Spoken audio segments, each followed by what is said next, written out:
July 19th, 2016 meeting. Very much appreciate your willingness to join us this evening and sit in on our meeting. We will call this meeting to order and ask our clerk to repeat that as a roll call. Mayor Downing, Here. Deputy Mayor Kidd, Here. Councilmember Brooke, present. Councilmember Collins. Councilmember Collins, are you with us? He was for a moment. I believe he's there. We'll come back to that. Councilmember Gates. Present. Can you hear me better now? Yes, thank you. Can you hear me? Yes, I can. Okay, thank you. Here. Here. Councilmember Meredith. Here. Councilmember Whedon. Here. Manager McKean. Here. Attorney Lord. Sure. Thank you. I have invited Deputy Mayor Chair Kidd to lead us in the pledge of allegiance.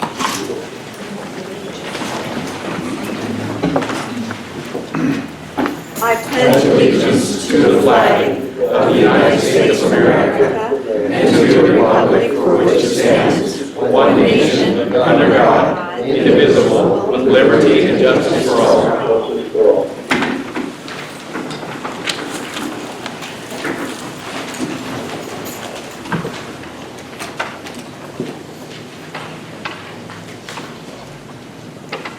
We have a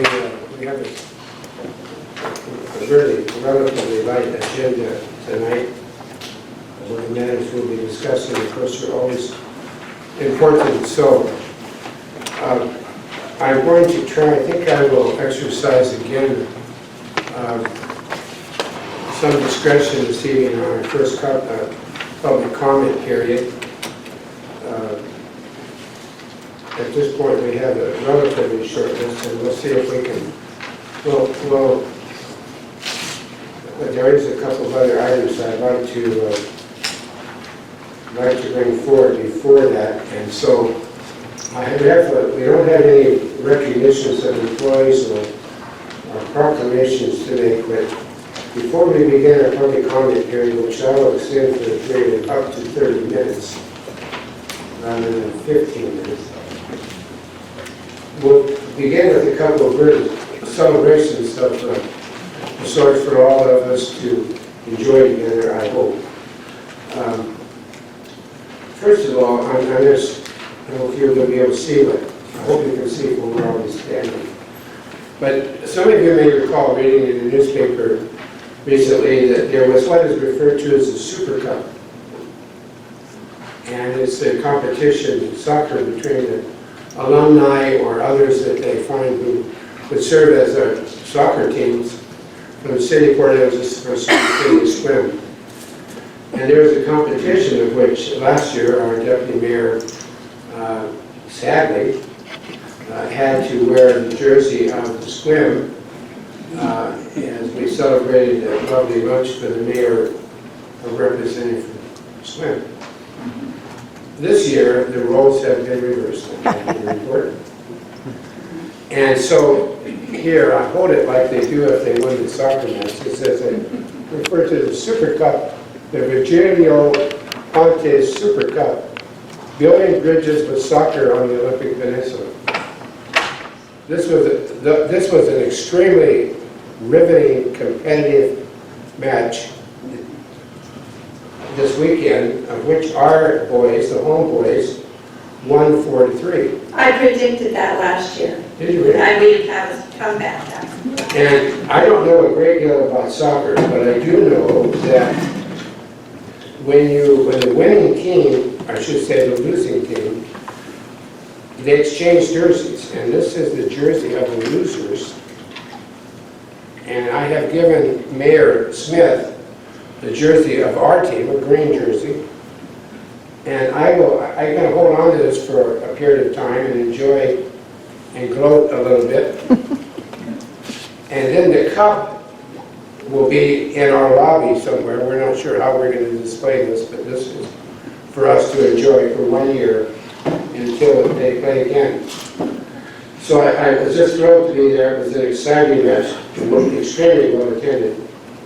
Secondly, I'm gonna need some help with this. So I'm gonna change positions here, and then I'll explain what we're going to do. If the council members could join me out in front of the dais, Councilmember Gates will be needing to use his brace, so we'll allow some time for everybody to gather.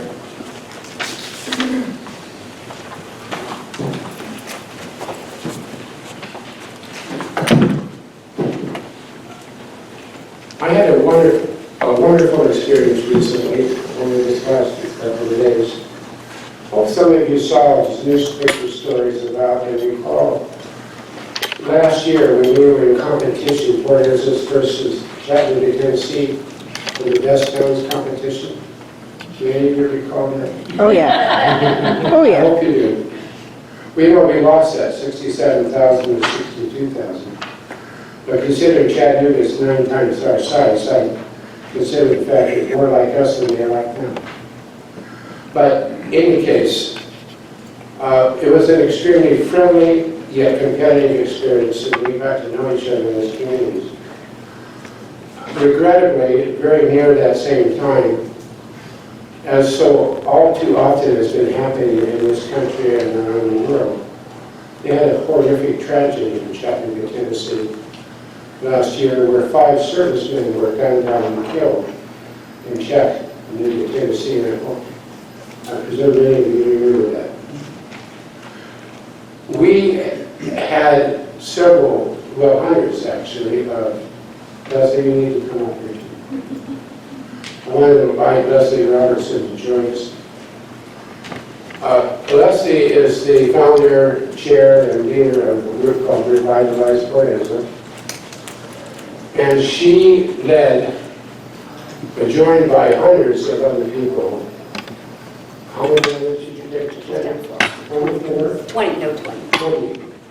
20 banners to Chattanooga, Tennessee last year to represent our love, our friendship, our solace, our sadness, and our support for the citizens of Chattanooga in that great tragedy. And they were overwhelmed by our generosity spirit, and Leslie's time well spent there, and offering her spirit of friendship and support. We received a letter, an email recently that a gentleman by the name of James Howard, his 2 daughters, 8 and 16 years old, along with a co-pilot,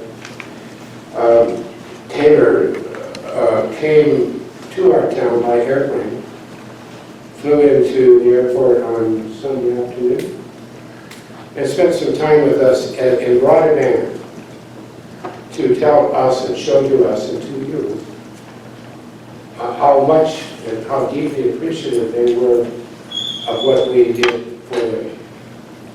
And it's fair to say, Leslie should concur on it, that we have built a great bond of friendship and love between them. They see us as a sister city. It's a remarkable experience that has been occurring, both as a result of a happy yet competitive experience and yet also a terribly tragic event. I asked James Howard, who could not be here because they flew back to Chattanooga way at 3 o'clock a.m. He's still flying right now. Okay, still, and I invited James I wanted his voice to be in this chamber, even if physically he could not be. So I'd like to privilege and blessing to read to you, to us, to counsel, and to you, how James Howard, if he were here, would say these words. Mayor County and the City Council, as these words are being read tonight, I'm sure we are in the air somewhere between Port Arthur and Chattanooga. I don't even know where to start, but wow, what a visit. From the greeting on the taxiway to the time we shut down the engine and heard the notes of the bagpiper. Let me say, he had told me he loves the music of the bagpiper. I do too. But as we heard the notes of the bagpiper, I felt the warmest welcome I have ever felt in my heart. From the time we got out of the plane, I know I had found new friends for life. The people of Port Angeles went above and beyond supporting our visit. Thank you so very much for treating my girls like queens and Taylor and I like kings. Everything about PA is gorgeous, but the most beautiful are the hearts of the people. As a fifth-generation Chattanoogan, I am proud to say in my book about Port Angeles, Port Angeles is the #1 town in America. Thank you, James Howard. I am a son of Tennessee. My maternal roots are in Tennessee. My then 14 or 15-year-old great-grandfather served in the Confederate Army. This has been a very emotional time for me. I'd like to have the council help me unfurl their banner, and we will proudly, gratefully display this banner in our foyer for as long as we can. Corey has picked a very special place in our foyer just outside the council chambers. There's hundreds of names on here. So we would like to have a couple of photos taken and be right to press to do so. But know that this banner, just like ours, were offered and delivered with love and friendship and support. Exactly the way it needs to be. With so many cities in our country suffering because of hatred, rancor, discord, the inability to agree with each other, these kind of banners, this one and ours to them, represent, in my estimation, the only way we're going to get through these things is to do this kind of thing, to share our love and support with each other.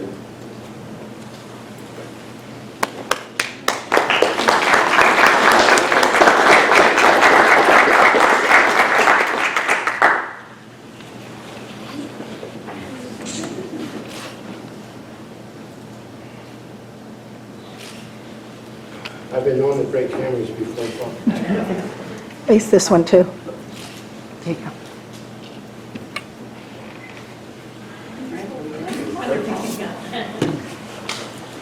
So I'm going to give this over to Corey.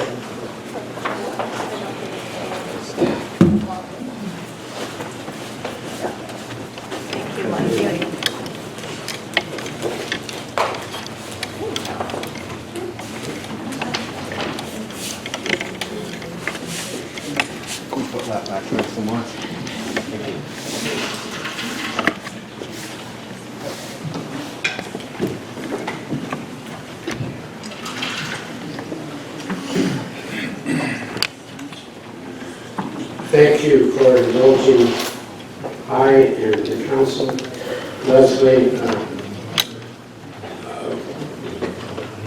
those of us who have had the opportunity to be a part of all this. This is one of the most joyful and impressive moments in my life, and it's been quite wonderful to be a part of it.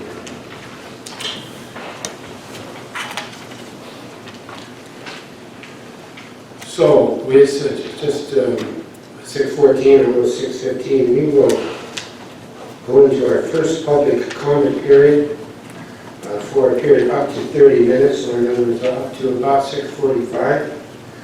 Know that, as always, we want you to address the council at the podium. Please state your name and your address for the record. And the timer has been always recently with City Clerk Jennifer.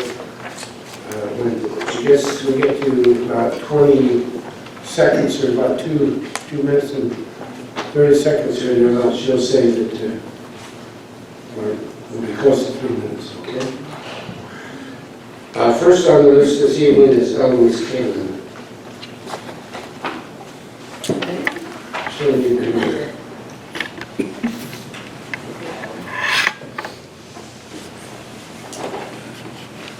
Good evening, I'm Eloise Clallam, I'm chair of our Choice Local Action Committee. Please listen better to your citizens. Over 1,000 resident voters presented formal signatures asking for a change of government more than a month and a half ago, and tonight it is first introduction to a council agenda. Please do not make us wait for nearly a year and a half to cast our votes. We want to make our choice of government in the general election this November 2016.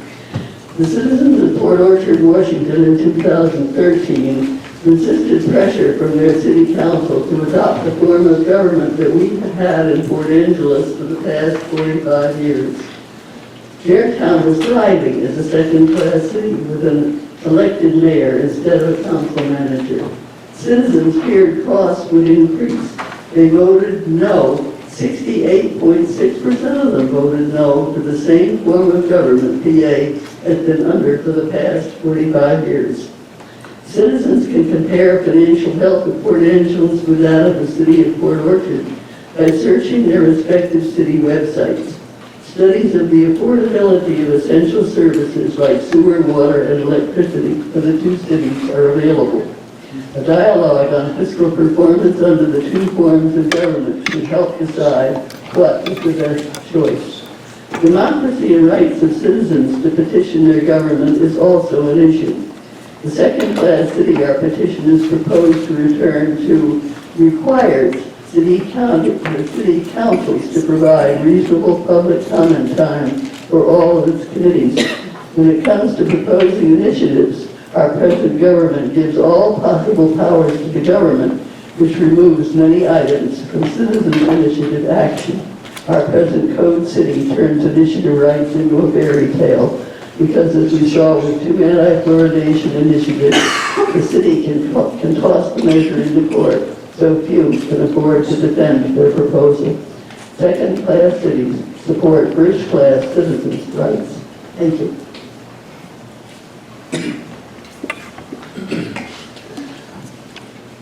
Thank you, Louise. Janet Taylor?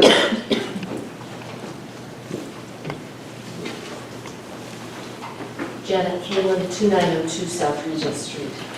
Good evening. What will be the legacy of the current city council? What will you be remembered for? You imposed water fluoridation on a city that does not want it. You ignored the principle of informed consent of medication and proceeded to force the industrial waste on everyone, even though some of you publicly admitted that you know it does harm to some people. You discarded democratic processes when you held an advisory ballot and then did not honor the results. Who will forget the curious math you employed? You curtailed free speech to avoid public criticism and hide from public feedback. You ignored the advice of your staff, who unanimously recommended that you end water fluoridation and choose another means of supporting oral health, option 5. You ignored the product of your own ad hoc committee, who presented a way to promote oral health through public education, a way that would bring benefit to our citizens without harm or expense. In fact, it would cut costs. You're the first and only city council in the state of Washington to have outraged its citizens to the point where they petitioned to change the form of city government so they could hold new elections to get rid of you. And now we wait to hear what you will do with the petitions. Will you act in a timely manner to put the measure on the ballot? Or will you again put a lie to local democracy? Failing to correct your past mistakes will guarantee that your names become a lasting example of how not to run a city council. Your fluoridation measures will quickly be overturned by the next city council, and you'll be remembered for the harm you've caused our city. The story, however, needs not end that way.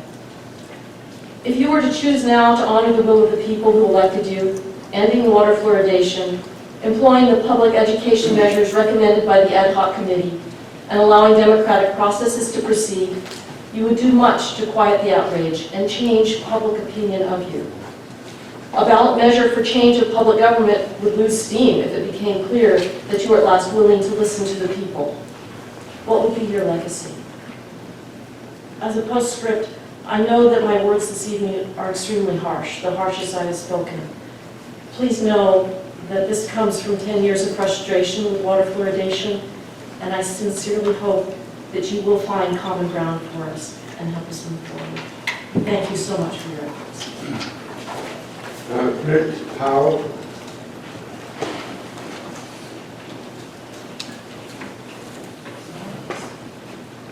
My name is Brent Powell. I live at 204 West 2nd. Been here about 7 years.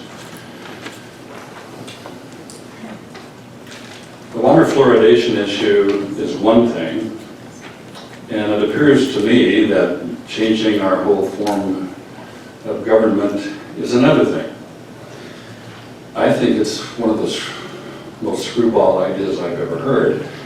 I'd like to be convinced as to what the merits of that are. I've done some research on it, and it seems like it would limit us in many ways. And I respect the comments of the lady up there. I don't know that rushing into a vote this fall would allow sufficient time to inform adequately the population of our city. If indeed there are compelling reasons to change the form of government, and that is sufficient to sway my vote, I'm for it. But I want time. And I think the problem is that many of our citizens are not interested enough to pursue answers. They need to be educated. And I think that is a possibility if we have enough time. November is around the corner. The older I get, the shorter the days are and the weeks. So I would really encourage the council not to rush to a premature vote. Thank you. Jean Turner.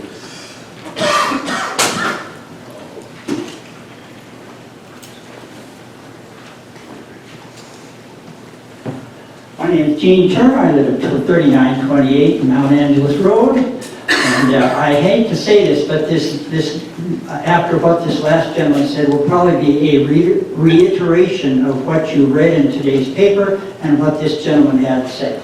I'm speaking on behalf of my wife, who cannot be here tonight, but I concur 100% with her issues here. I apologize for not being able to attend this meeting, but would like to submit the following comments to underscore why I believe it would be best to place the issue of becoming a second-class city on the November 2017 ballot.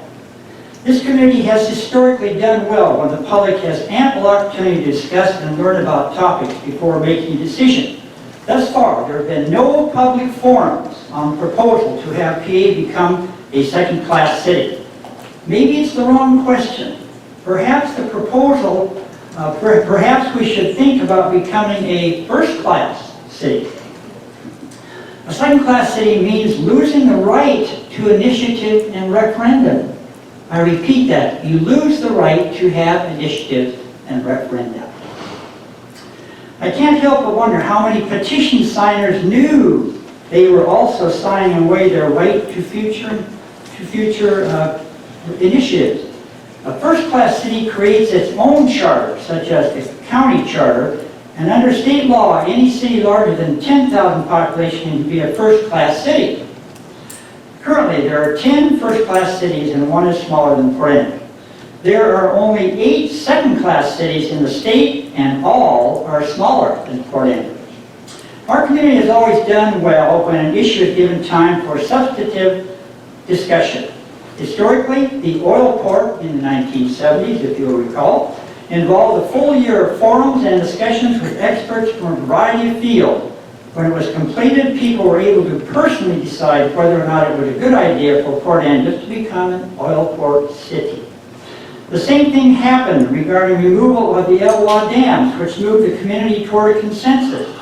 More recently was the Trust Lands Advisory Committee. They met for 6 months about whether or not the Division of Natural Resources or the county should oversee the trust lands, and heard from many outside experts and came to an almost unanimous decision to leave it with the DNR, a surprise finding for many observers.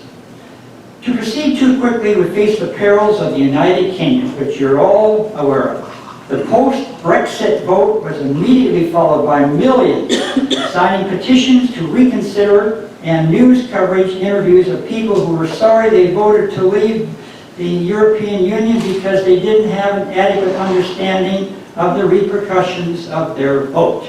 3 minutes. 3 minutes? 3 minutes. They- You have about 20 seconds. Oh, thank you. Thank you. There is a lot to consider about changing the form of government for Port Angeles, and it deserves serious consideration. Given the lack of trust between many citizens and the city, it will need to involve outside objective information providers and time. Time is too short to meet the mailing out of the ballots in a few weeks.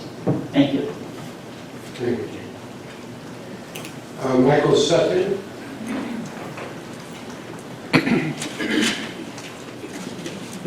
Michael Sutton, 3322 Upland Lane. Thank you, Mayor and council members, for your time and the opportunity to speak.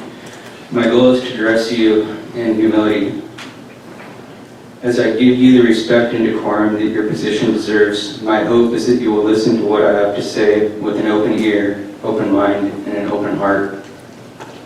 Each of you as city council members are representatives of we the people who reside in Port Angeles, whether voted in by popular vote, voted in due to lack of healthy competition, or assigned by appointment. Each of you voluntarily chose and continue to choose to accept and maintain the position you are in. However you acquired the position, your responsibility is one and the same, to represent us, we the people who reside in Port Angeles, and we would like you to do just that. If your fluoride decision was truly because of your care for the health and well-being of the children of Port Angeles, then I commend you for your good intentions. Not your decision, but your good intentions are to be praised. However, I would like to gently remind the council that most every child in Port Angeles has a parent or legal guardian that has the right to and burden of responsibility for each child as to their health and well-being. Also, in the great state of Washington, we already have CPS serving to prevent the abuse and neglect of each child, intervening where need be on an individual level. Why should the majority of U7 individuals have the right to exert more intervening power regarding parental rights and responsibilities than CPS in the state of Washington? The council has stripped away the right of every Port Angeles parent to make informed consent decisions for their own children. Just as CPS does not deny parental rights and responsibilities of all parents because of the mistakes of some, neither should the council take such broad action against all the parents of Port Angeles.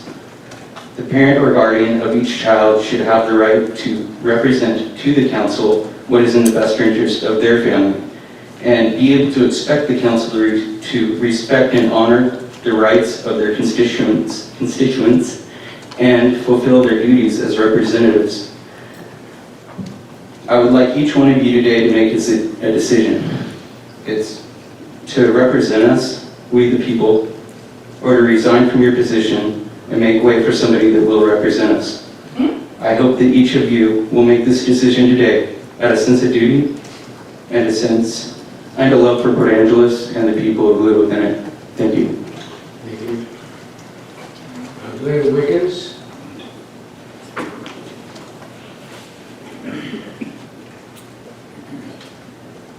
Well, thank you, Zadie, my name is Glenn Wiggins, 702 Caroline Street in Port Angeles.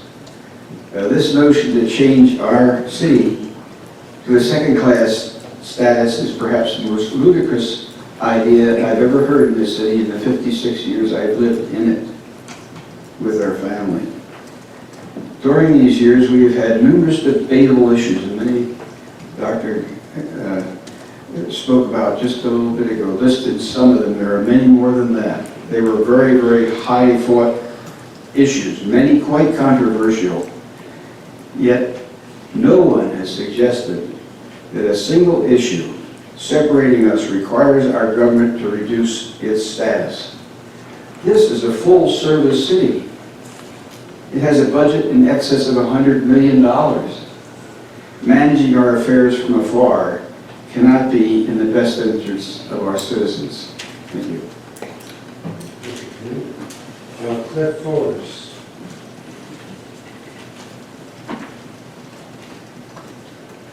Cliff Forrest, 2537 Black Diamond Road, Port Angeles. And I just showed up again tonight because I read in the paper that when I brought up at the last city council meeting about the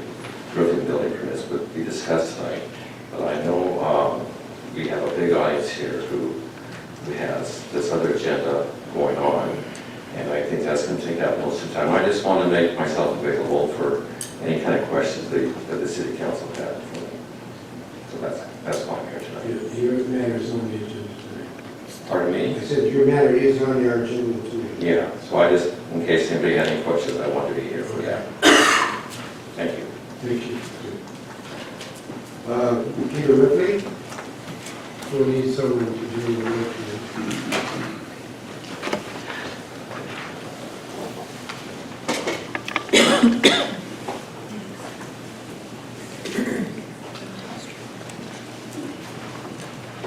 Peter Ripley, 114 6th Street, Apartment 102, Port Angeles. Good evening, Mr. Mayor, Council. First of all, I'm still trying to figure out a good name for our new baseball team. I thought of one. It's a little bit controversial, I know. It's Spotted Owls. Could say Whalers. But anyway, the thing is, Council, that several months ago, you all made a decision that the majority of the folks here were against. You ignored a very simple vote to change, to discontinue adding fluoride to our water system. Now, I will raise my hand and say, yes, I voted for that petition.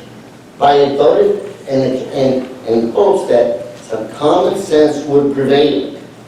Some change of heart would happen here. Unfortunately, it did not. Thus, this punitive action from the citizens.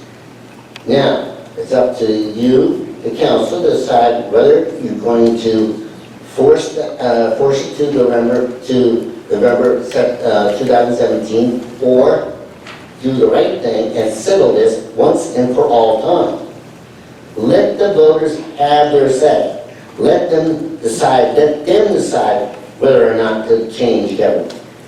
Let them decide. Let them have the vote. This thing about the fluoridation could have been handled on November ballot way back then. But didn't. Time and again I made mention of that. Nothing happened. And hence, what happened, what happened. But you can't erase what happened. That's history. That's down the road. But let's try to make amends here, council, and do the right thing. Settle this argument once and for all time. Thank you very much. Thank you, Peter. Michael Sherrill? Seeger. Seeger. Very close. I'm sorry.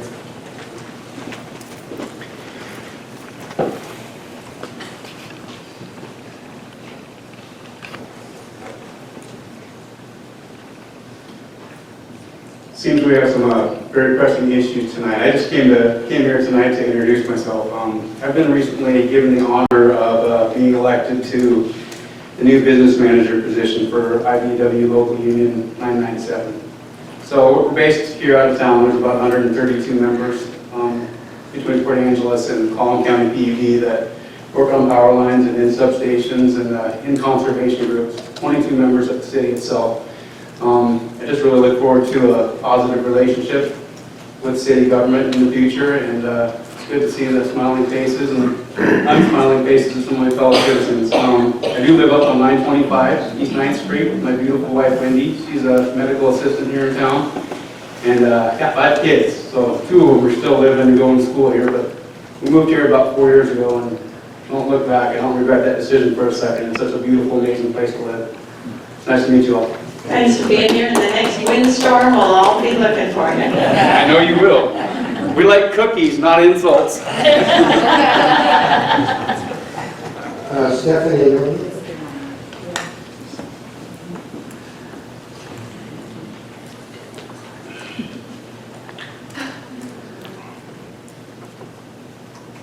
Stephanie Nolan, 2345 East 3rd Avenue.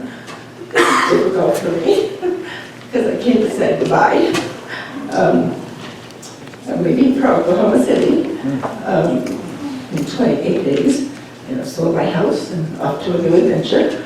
But it's been a pleasure serving you, and I've learned so much about county government, city government, local government, ONC, school board, PUD, you name it, I've been there. So I'm really going to miss you all. It's been a pleasure. But I wanted to let you know, sorry for being emotional, I did a video of the 4th of July parade. And I'd love for you all to go to Clallam Public Eye and see it. What I did was took pictures of the beginning, when people were gathering, then we videotaped the parade, and took pictures of everyone that was in the parade. And my favorite part is I took pictures of all the people that were watching the parade. So that's my gift to the community. Thank you. Thank you for all you've done.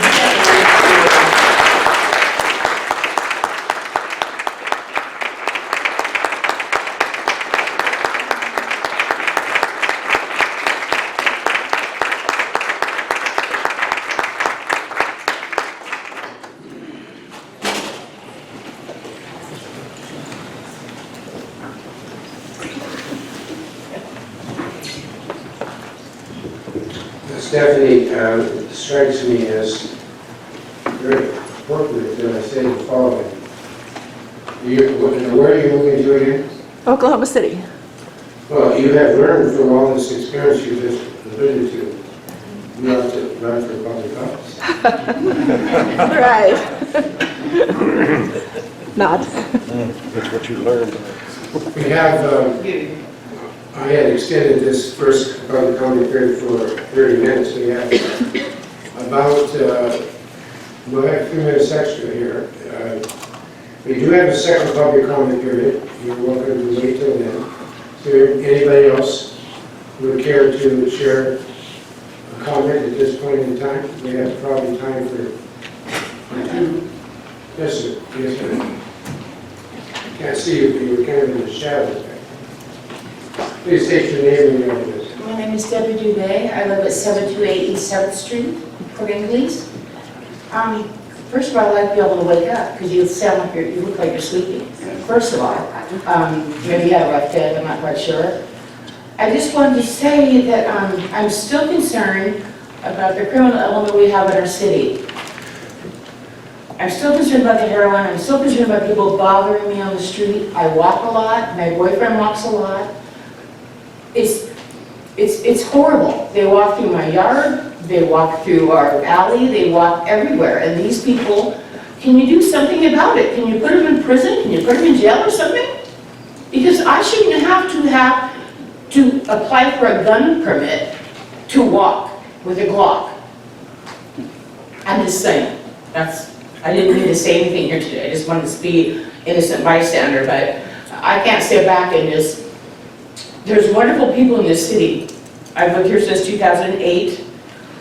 I have witnessed a whole lot of crimes. And my feeling on the matter is with the police chief, I hope it's Brian, I hope it's Mr. Smith that's going to be our new chief. But I'm just saying, maybe if they got out on their feet, and instead of being in cars, I wouldn't get run over half the time. I wouldn't get hit by cars when I'm walking. I'm just saying that maybe you should look at some of these things. You know, instead of doing your little jazzercise and, you know, whatever, take a look at some people. I just want you to grant that request of mine. Take a look at the people who walk around the city and enjoy the flowers and enjoy the fruit and enjoy the city. That's all I'm saying. Thank you. We have just a little bit more time. Anybody else who would like to take advantage of this first comment period? Yes.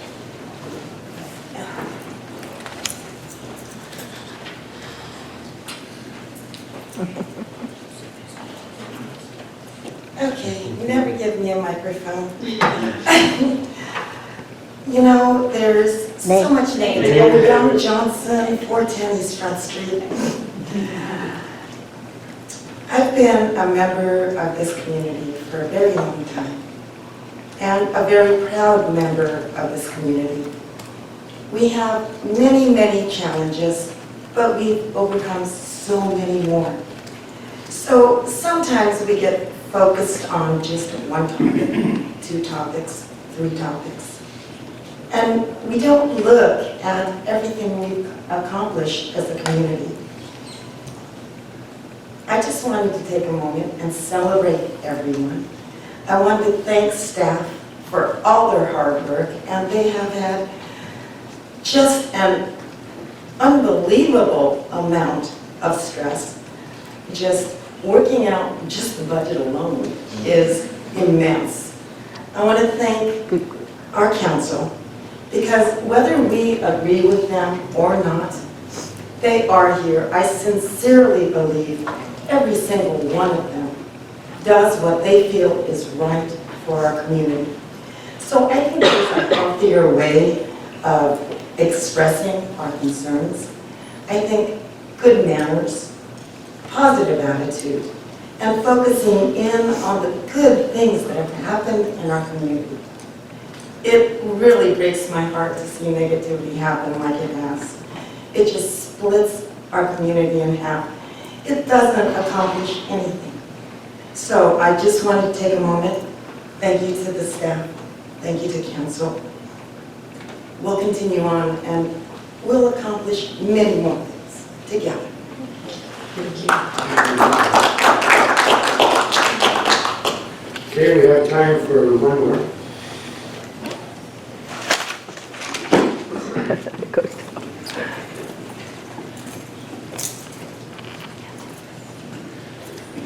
Ladies and gentlemen of the council, esteemed staff, taxpayers that make it all happen.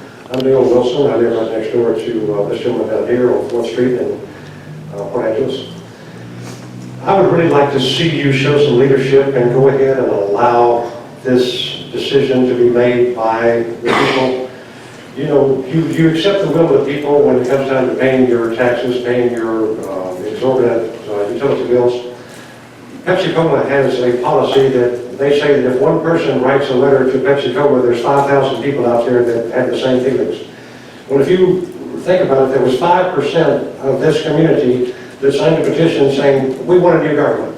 And it wasn't because of fluoridation, although that was probably what precipitated it. It was because they felt that 4 of you did not represent them. And that's what happened when we were a colony of England. We had taxation without representation, and we overthrew the crown. Now, a gentleman earlier talked about there not being sufficient time to prepare for such an election as this. I don't know if you were watching when our neighbor to the north, Canada, changed their entire government recently. Their total time from deciding on redoing the government until having to vote, I think it was 87 days or 67 days, but it was a very short period of time, and they had a huge change in government. Went from a very conservative form of government to what many might call a liberal form of government.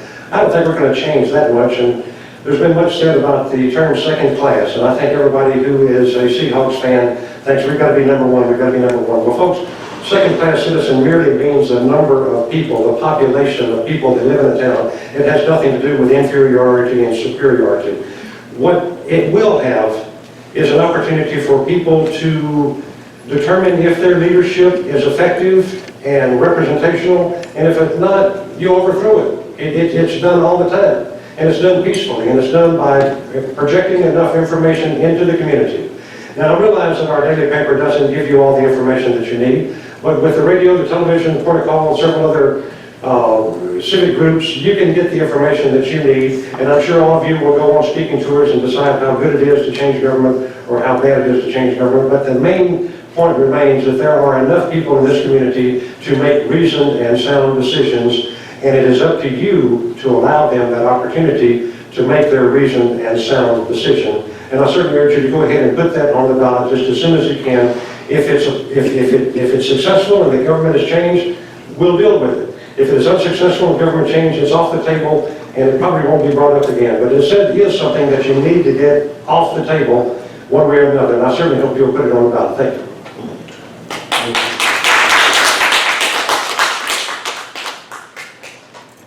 We are at item D, 8 items. I'd like to offer a statement and considerations of the council this evening for a few minutes, if I might.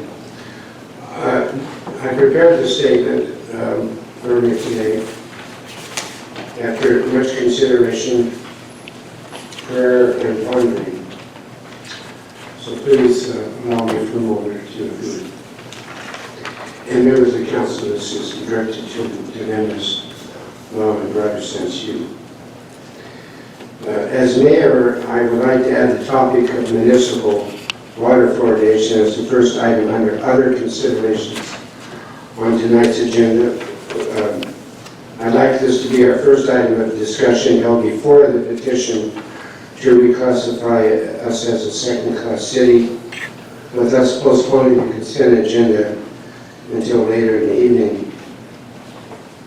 In February of this year, the Peninsula Daily News published a long-worded editorial written by publisher Terry Ward and executive editor Lee Leach.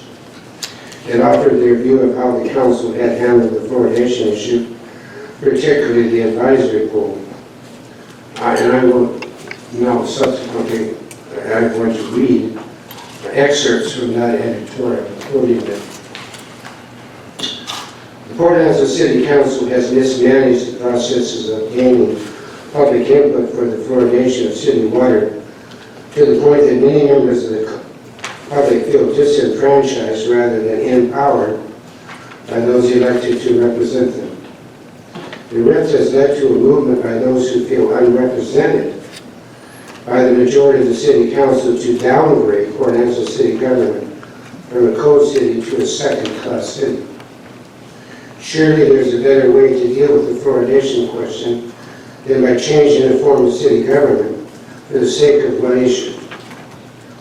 The PDN editorial continues, how can we as a community hit the reset button to bring down the animosity and have a productive dialogue?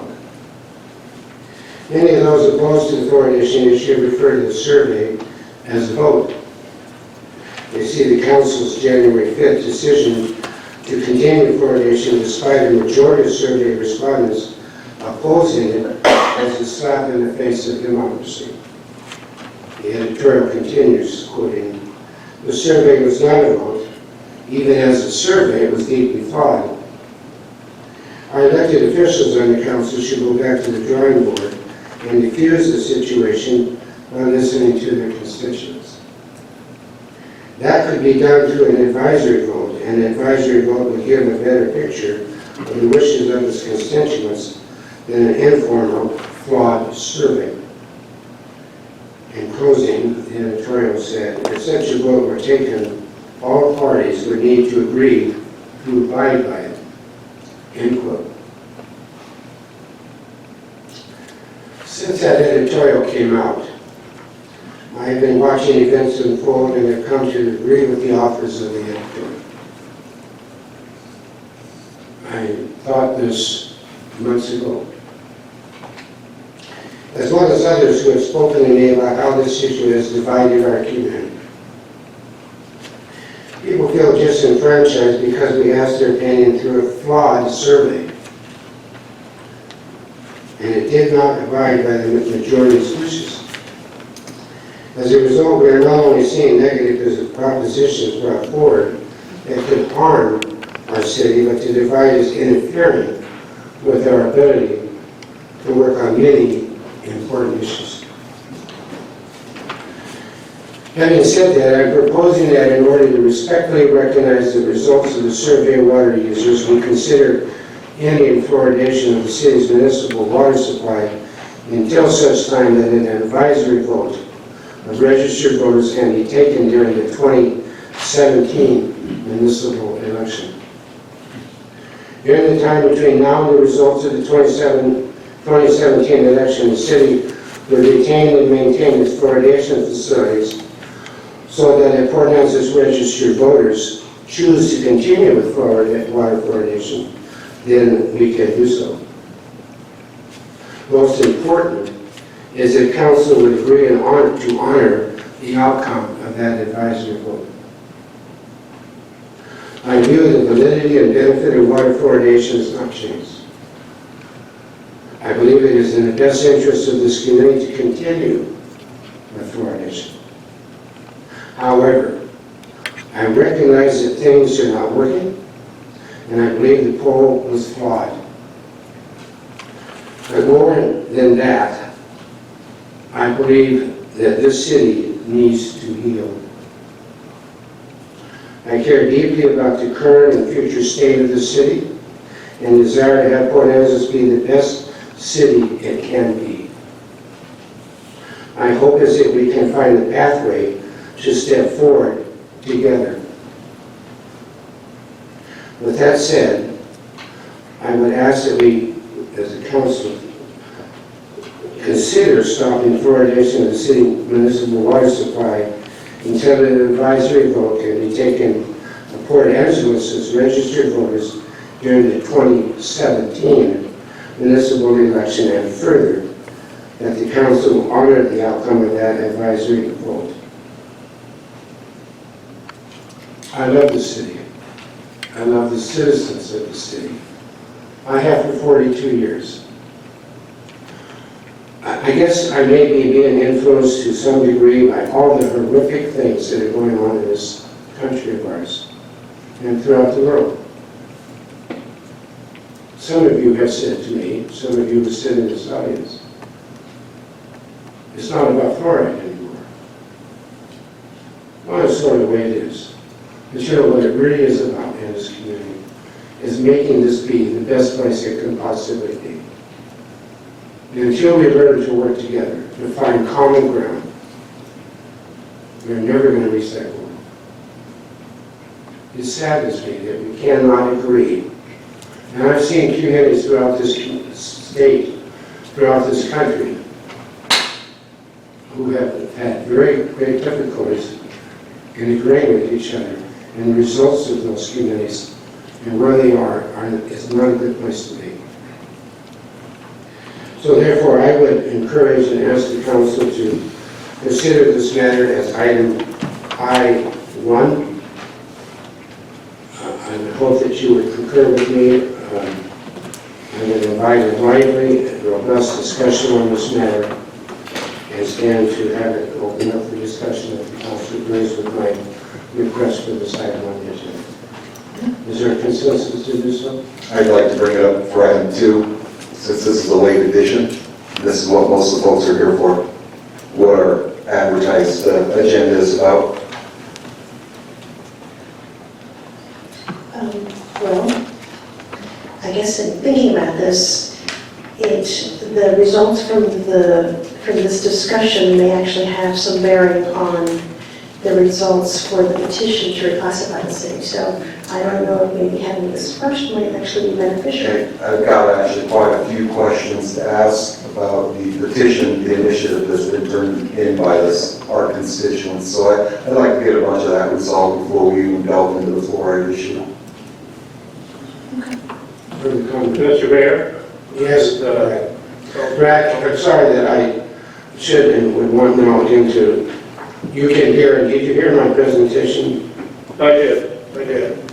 I'm away from town, and your proposal is catching me by surprise. I'm sorry, I tried to call you and I was provided the wrong number. Okay.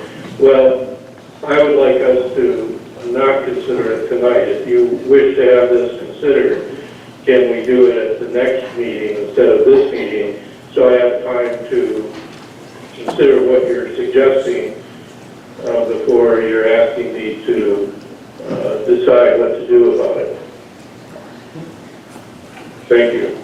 Thank you, Brad. Any further comments? This is so important. I would concur with Councilman Collins.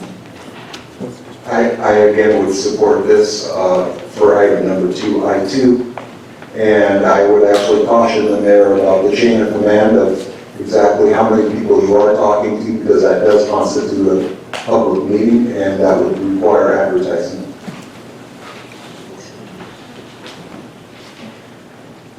So I'd be happy to hear this item. So yeah.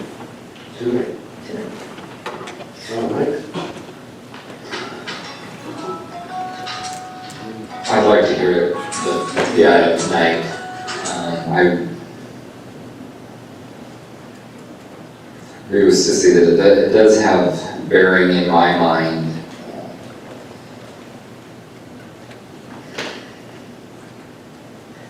Either way, I'm okay with hearing a hearing first or second. These folks went through a lot to get the petition to reclassify the city as a second-class city. And still have a lot of questions about that and what that's going to look like. And I also was caught by a little bit of surprise and had spent the last couple of weeks pondering my thoughts about the second-class city change and how I felt about it. It almost feels like throwing 2 weeks of thought out the window. If that were to be passed up. But I also believe the city does need to heal. We need to get the fluoride out of the water. I am not for waiting until the next meeting to discuss that. I will be fully in favor of discussing that tonight. Okay, Brett, Dan. Well, Mayor, I applaud your attempt to bring healing to the community. I think that as long as there's attempts and movement in that direction and discussion, we all come closer to winning in regards, and I'm not saying winning as in yes or no to fluoride, but winning as a community and our attitudes towards that. I'm happy to discuss this item. If you're looking for a full vote to follow through with what you read, that's a pretty serious thing too, and I think it deserves a little bit more thought than just a couple of minutes of discussion.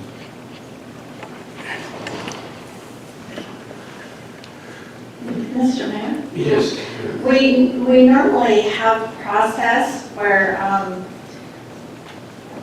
the agenda for the council and is put in place by Wednesday of the previous week. So by Friday, we can pick up packets and the public and council are advised of the topics that we're going to discuss and vote on.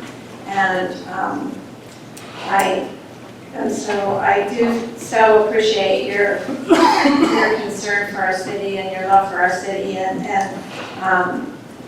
I just think we all are concerned for our town, and I would gladly discuss this, but we haven't really had it. It hasn't been on our agenda, and it hasn't been published for transparency to the community. And if it's important enough for us to discuss and vote on, we normally have don't put things on at the last minute without plenty of time for the council to be prepared and for the public to know what we're going to discuss. So that's been the standard we've set before. So it has nothing to do with our feelings, our concerns, our willingness, because I certainly am willing to discuss it. But we've had a policy where at the last minute we don't vote on something that we haven't been fully prepared and fully transparent with the community that we're going to discuss. Mr. Mayor, council rules of procedure call for a vote from council. If a majority approves this, it shall move forward. My support lies in placing this at I2. I would ask for a vote. Okay, I haven't heard a second. Correct. And I guess I wanted to chime in that I was thinking about this, and I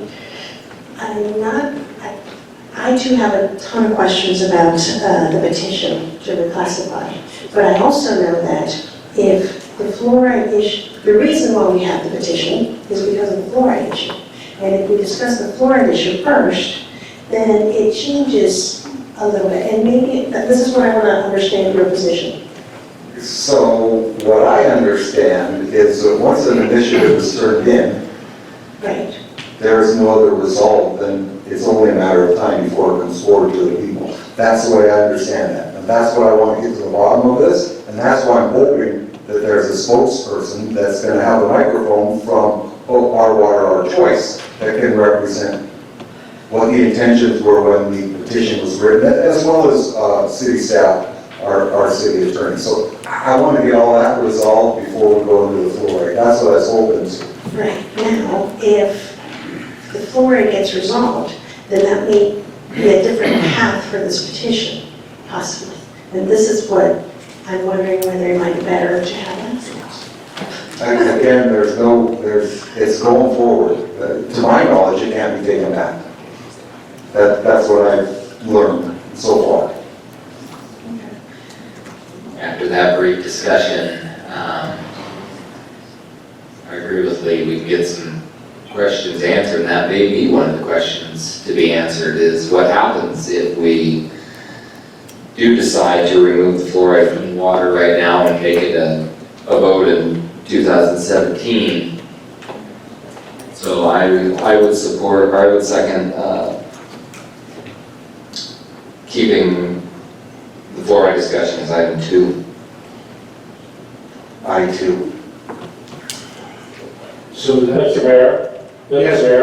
Mayor? Further discussion before we take a vote. Yeah, I would like to make the comment that if the intention is to heal this community, having a surprise vote on something that's so divisive to be leading us down this path to a second-class city, I think that's not going to help heal the community to surprise somebody, on Thursday morning with a vote that the council took. I think at least could have more time.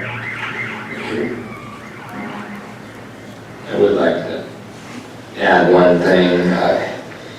It's of my opinion that the petition was filed not just for fluoride, but because the people feel as if the council is not listening to them, that it's not just fluoride.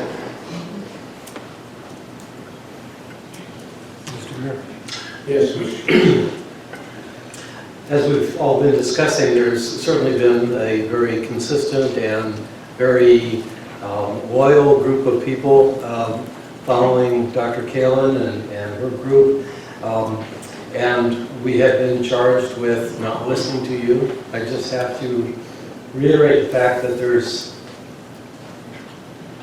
countless people that are also in this community that haven't come down here and voiced their opinion that I'm also listening to. So personally, I think it's an affront to be challenged and saying we're not listening to people when yes, in fact, we are listening to a lot of people. They just don't have to be sitting here with your particular opinion. There are people with a different opinion. So I just want that to be said. Second of all, to have a discussion of canceling fluoride, like I say, it only takes one more vote. It can be over with in, moments, but I don't believe it's fair to people that aren't here to have something like that important come up without having that on the agenda ahead of time for the normal process of discussing. So I would be in favor of talking about the motion that is listed as I-1 as planned, and I would also be in favor of listening to the mayor's proposal at a future meeting.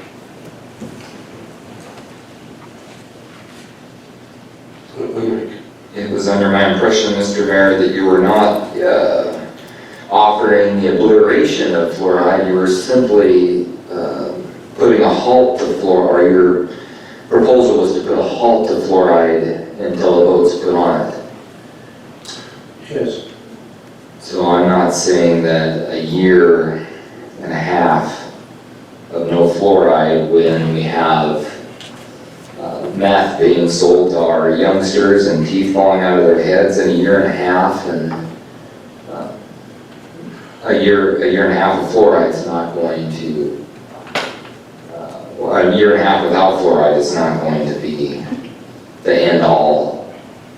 And to remind council that this, Mr. Downey's proposal is just to halt fluoride temporarily until a decision is made by the people, and that decision could go either way. That decision was made once, flawed as it was, or some say that it was made once and it was Point of order, sorry, brother.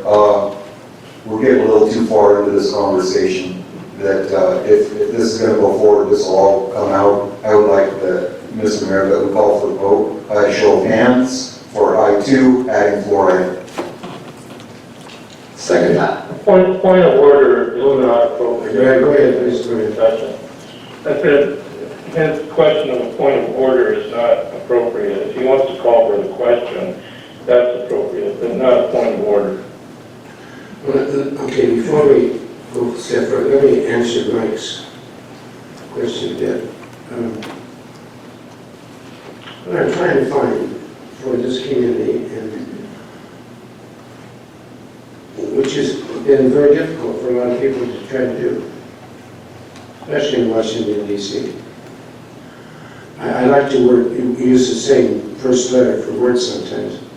Two that come to my mind and have been coming to my mind for a very long time are common ground and well, common sense too, actually.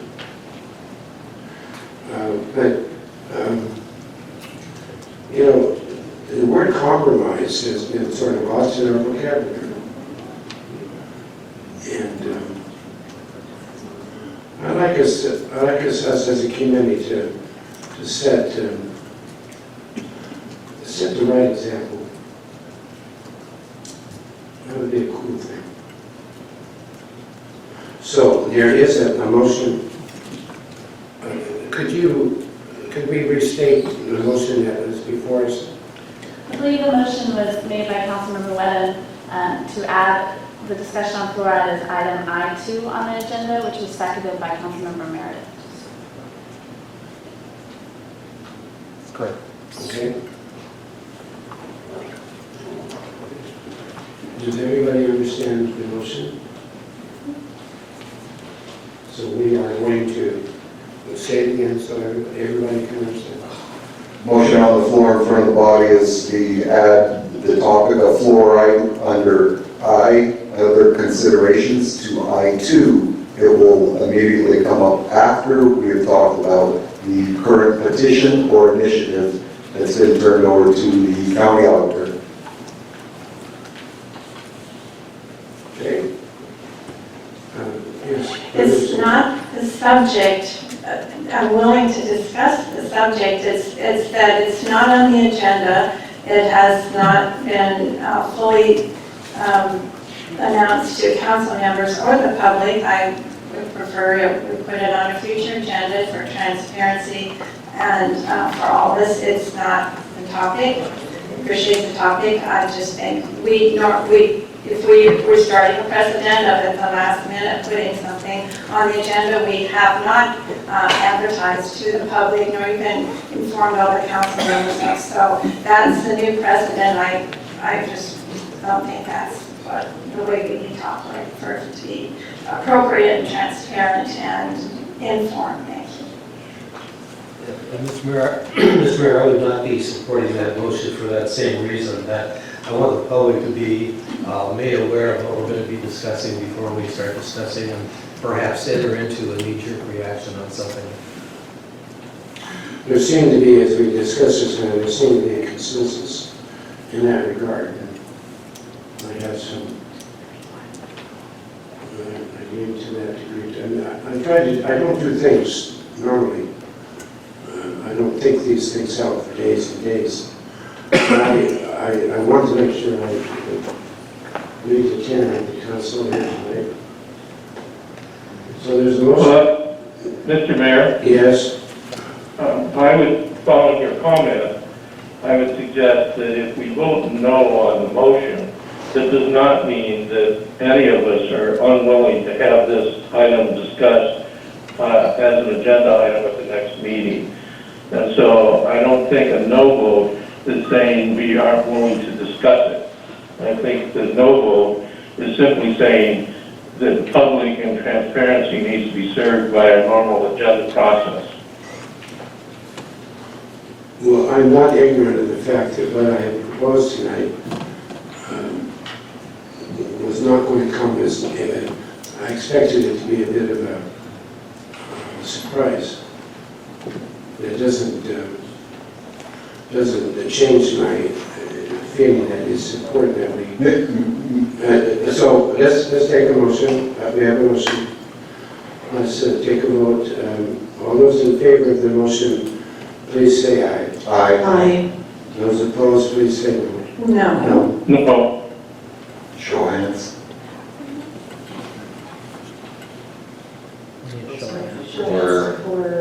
So, okay, those in favor of the motion, please raise your hand. Those in favor, not in favor of the motion, please show your hand. I am raising my hand as not in favor. Okay, Brad, we can see you. Okay, so the motion has failed, 4-3. Did you vote against it, Pat? Mr. Mayor, if you wish to make a motion to have it on the next agenda, I would not oppose such a motion. I do not hear a second at this time. Is that in the form of a motion, Brad? Certainly. But if I understand, Brad, you're requesting that this matter be considered at my proposal. So I would prefer it be held at a subsequent meeting, our next meeting for us, for example. Right, I would prefer, because of the seriousness of it, it be scheduled at the second meeting in August, because I'll still be on the East Coast for the third meeting in August, or first meeting in August. But if the council doesn't want to wait for my return, I can understand, and so my motion is to have the mayor's proposal put on an agenda in August.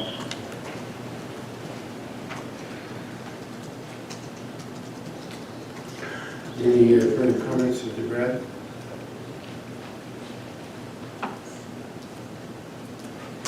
Well, if we're going to have it on the agenda to discuss, I would be with Brad saying later in August would be my preference. I'm not sure what preparation there needs to be, except perhaps that we could have a copy of what you were reading so that we could understand in full what the proposal is and be prepared to ask questions of staff and especially legal. So, good question here. I thought, okay, so you brought up a late item, like sometimes we have, to discuss things, because it's actually pertinent to the first item on other considerations. So, we can, obviously, so it got voted not to be discussed during this one, so there won't be any action for today. So, I mean, we really should take up this discussion. I mean, this is really critical to try to make sure that folks feel like, you know, we are trying to heal this community, you know, that folks are being listened to. I mean, there was a reason for moving forward with it today, because it is critical to get a deadline for this petition. So... Well, I'm not in any way suggesting we don't talk about the petition. Right, no, the petition's on our agenda, so we will be talking about that. I guess I'm a little confused. I must admit, I'm a little confused because I thought you brought this up, and I totally understand this being... Let me answer that. I understand that.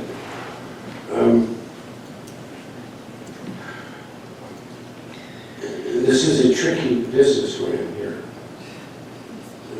Okay, I recognize that my presentation tonight probably has caught a number of people by surprise, I guess. I think I can use that word or others. But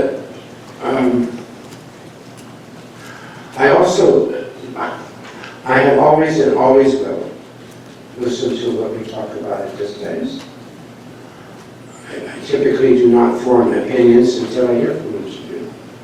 Whether I'm in this seat or I've been where it is. Okay? It's just the way I do my business. I listen carefully to what you have to say. All of you. It's important to me. You have made an impression on my mind, all of you, that Well, you may regard my comments as meritorious. You've also suggested that, ooh, gee, that's pretty important. Maybe we need a little time. And I respect that, okay? This is the way I do business, guys.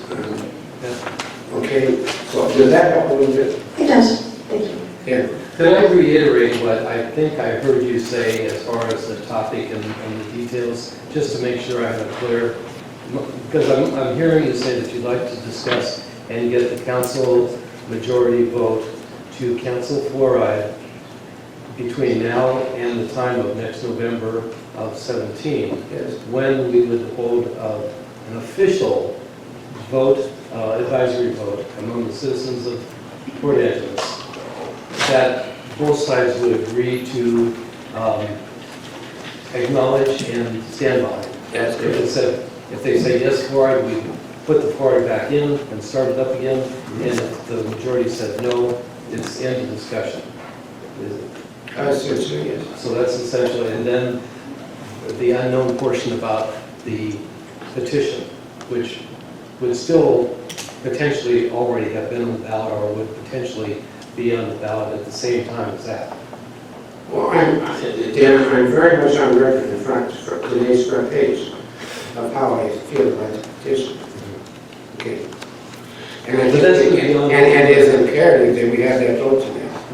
Okay. Yeah, I understand that. So for me, and I apologize for any awkwardness or all that, but these are critical matters we've been talking about. It has divided our community.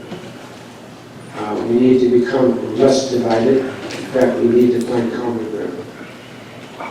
And so I also want to respect the desire for transparency and the members of the council to feel better able to discuss this proposal I have tonight and better prepared. Okay, so I understand that. Right. And I applaud that, because I do, the transparency, the suddenness of this was definitely sudden, and with little background to think about this stuff. I know we've had, like I said, late items before, so, but I understand that you will need more time in. I'm usually the one that requires more time, so I totally understand that as well. I just thought we could talk about it, whether the vote happens tonight or next time. But I'm, like I said, I'm okay then. Brad's he stated a motion that to be able to go ahead and discuss it at the next meeting. Well, I think he said the second. Well, I said that either meeting in August, I was hoping I could reach a consensus of the council that whatever meeting that is, for me it'd be better if it's the second meeting, but I can understand if the consensus is to have it at the first meeting. I'll try to do what I have to do to participate in that discussion for the first meeting in August, even though I still won't be back in Washington State at that time.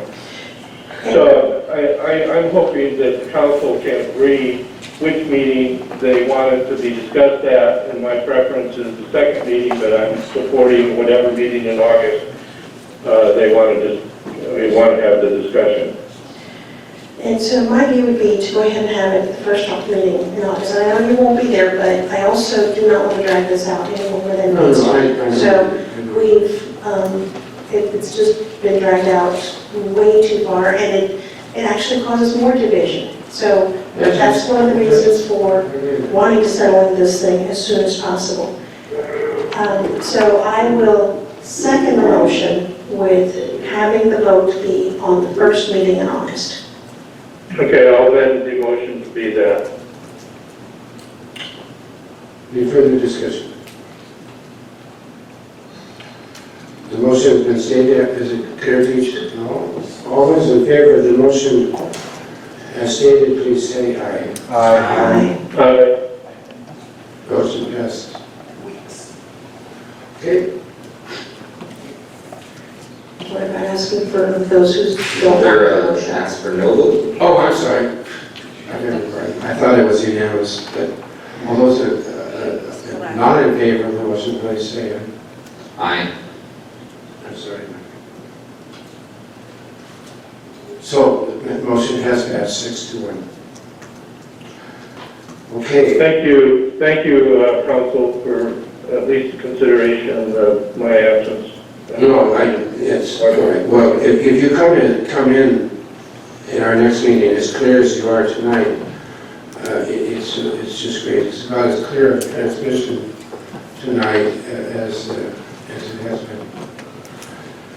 Thank you for joining us. It's now 10:21 where you are, so for his sake, and let's move on to other considerations. We'll postpone the consent agenda until we complete this other section. Other considerations under I is a petition to reclassify as a second-class city, presentation and consideration of setting an election date in 2016. It is item I-1 in your packet.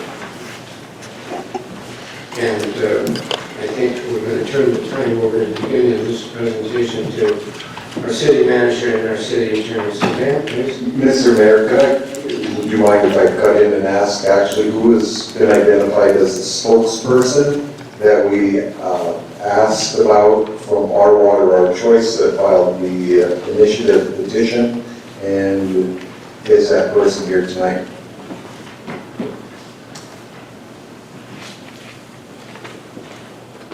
I don't know. I see Dr. Caitlin raising her hand. Oh, yes. The reason I bring this up is because when this was put on our agenda 2 weeks ago, I thought I had a consensus from council that we would get a spokesperson that could answer these questions I've got to you. So I thought I had a consensus again from council to contact a spokesperson from Our Water, Our Choice.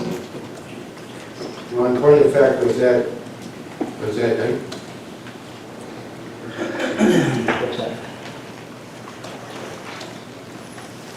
That was not done. I didn't hear a clear consensus, but if there was, I do believe Dr. Caitlin is in the audience, and she is the president, I believe, of Our Water, Our Choice. This was not advertised, nor should be recognized as a public hearing.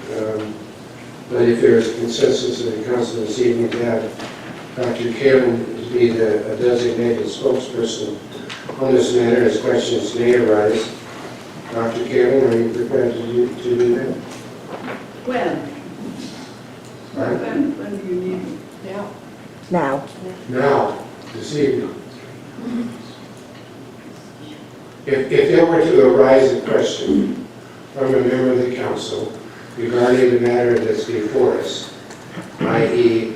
a petition to reclassify Port Angeles as a second-class city for the election to be held in 2016, are you prepared to serve as that group, the group of Our Water, Our Choice as their spokesperson this evening? Or is someone else within the organization available? I just asked for a spokesperson that I thought I could ask some certain questions from to be present tonight while we discuss this. That's what I'm at. Thank you. Thanks. Yes. Mr. Mayor, I had a question. My name is Caitlin, this is resident of SWIM.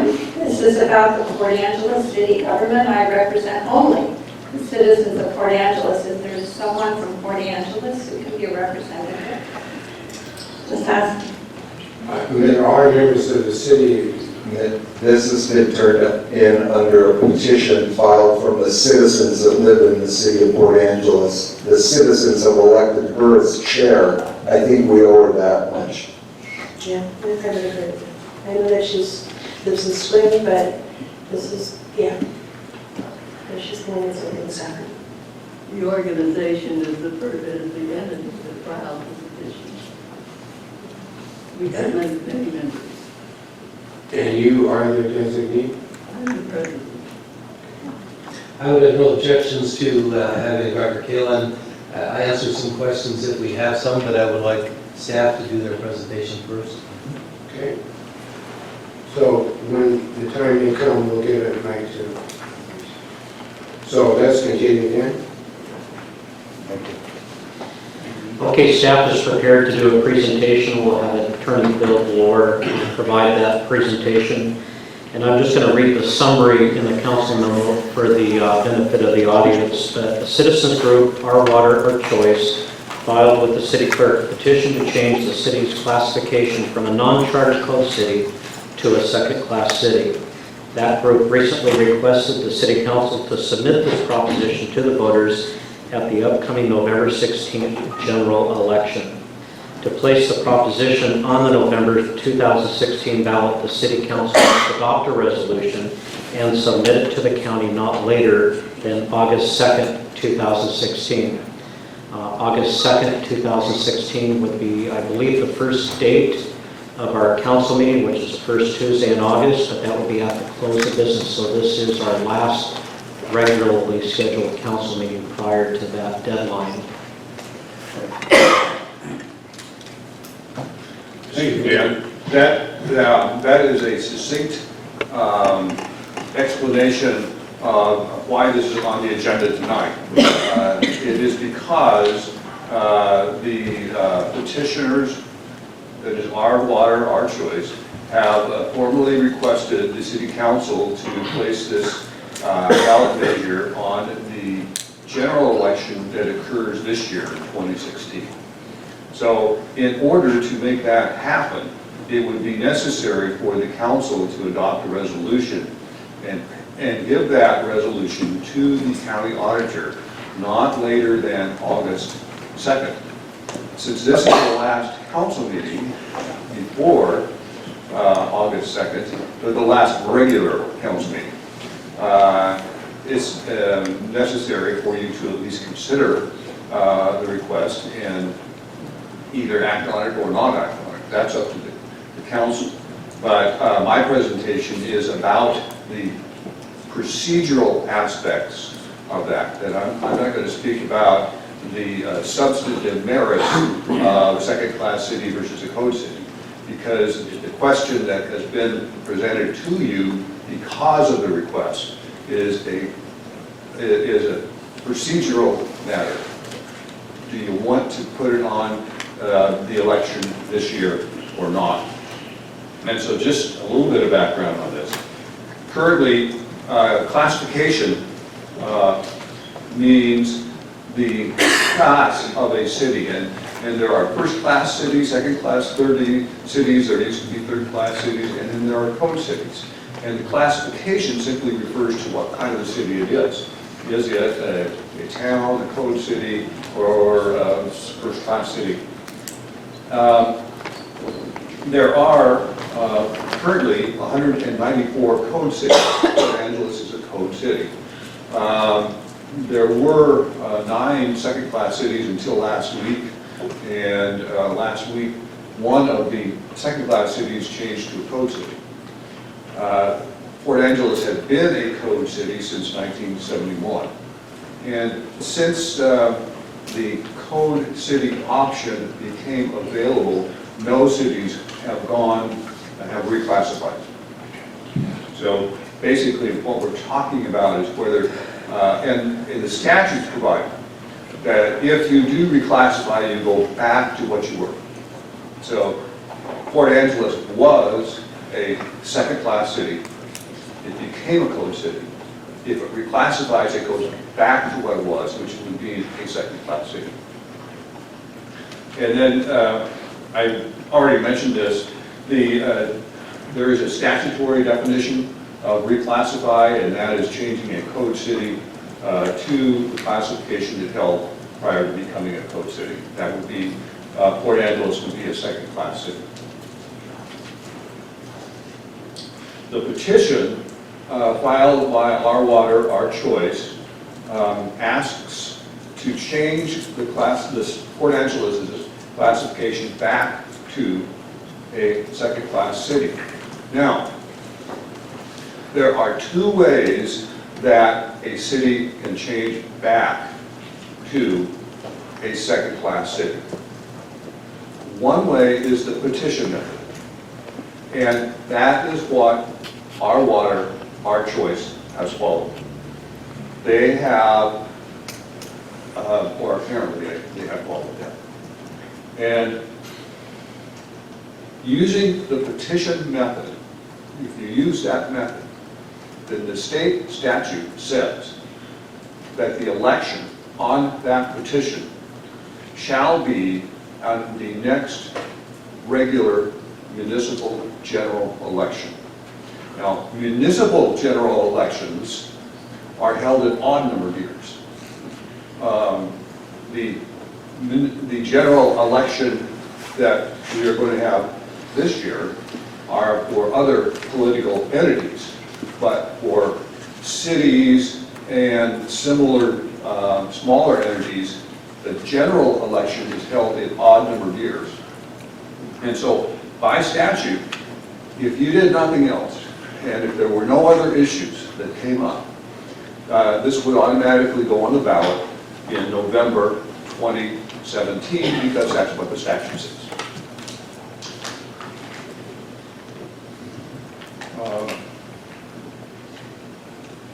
Okay. Now, Our Water, Our Choice has filed a formal letter with the City Council asking you to change that and put the proposition on the ballot in November 2016. But that's not what the statute says. But again, the deadline to do that, and it's your choice, the deadline to do that is coming up very soon. And so that brings up a couple questions. Since that's not what the statute says as far as the election goes, can the council do that at all? And if the council can do that at all, then how?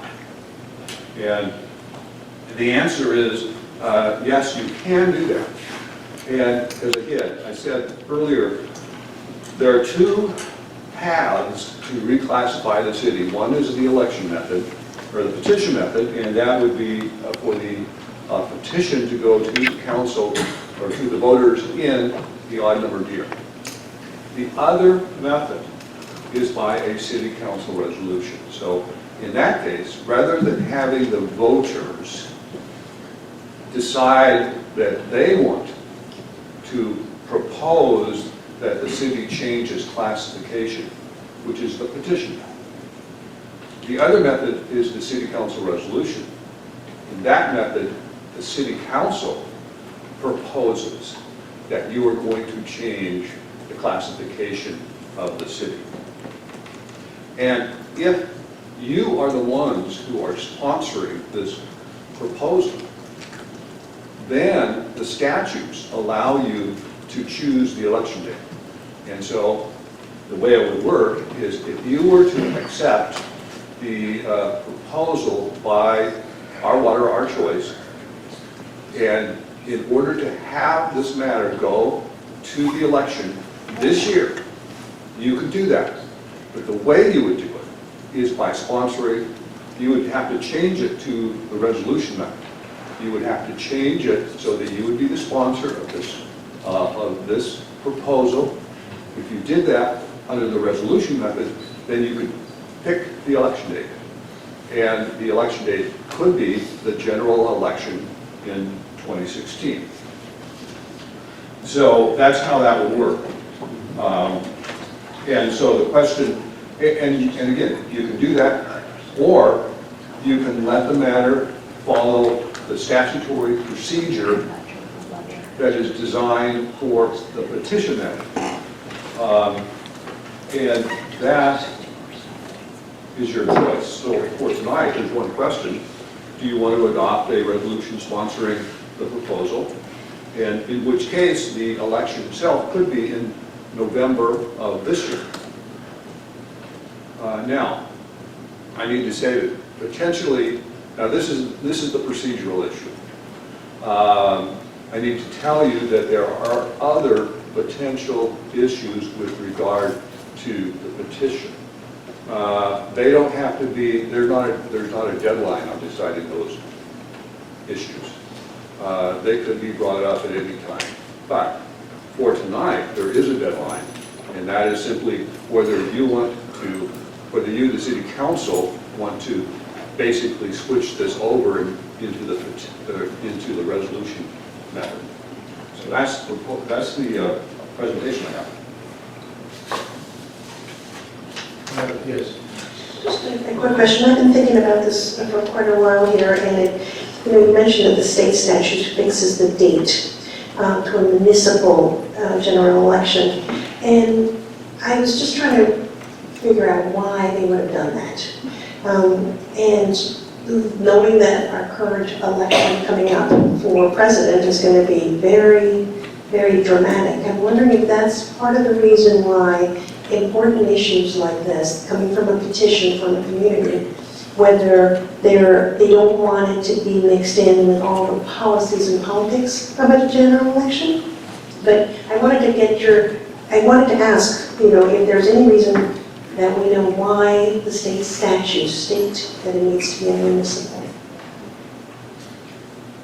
I cannot speak with authority on that, but it's obvious that the state legislature did clearly make a separation between the types of matters that would go at a general election where the president was elected, as opposed to a municipal general election in which the municipal officers are elected and other municipal ballot items go before the people.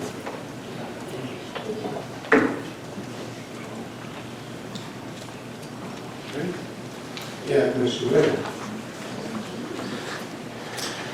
Mr. Bloor, if a motion did come from a council member, in order to be worded correct, would it actually be two motions? How would you tie in what the petitioners are asking to a council manager form of government under RCW 35 in a second-class city in order to elect a full new city council? So they're actually, I think I understand, looking for two different results. And again, would that come under one motion or two separate actions?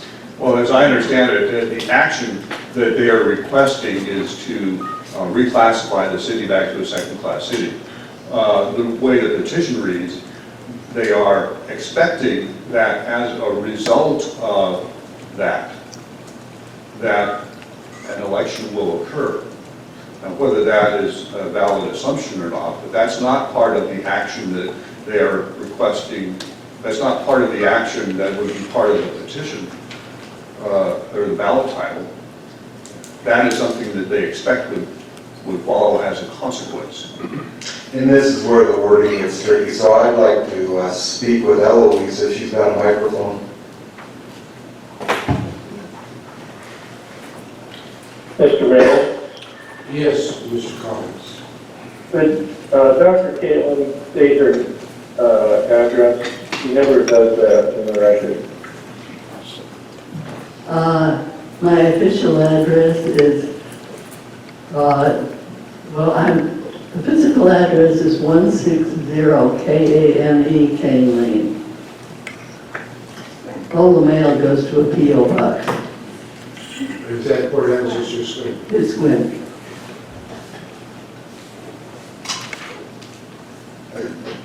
Thank you. So, Ms. Galen, I guess, is there anything you'd like to refute with what Mr. Bloor has presented to council?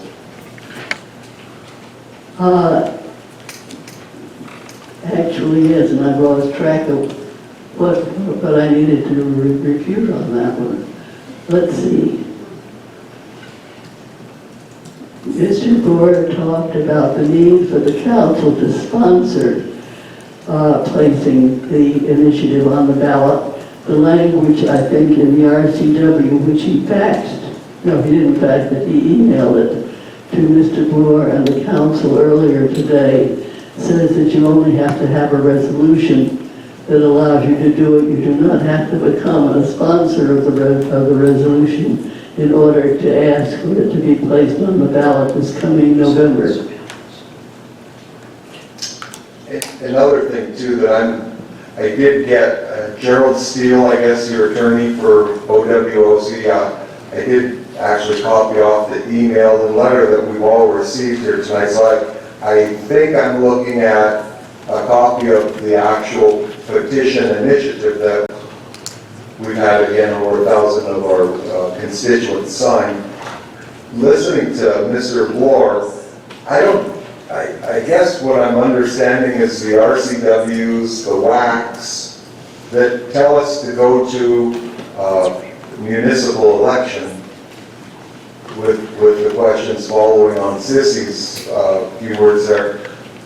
But again, looking at this initiative, there's no date for any of this to come forward. So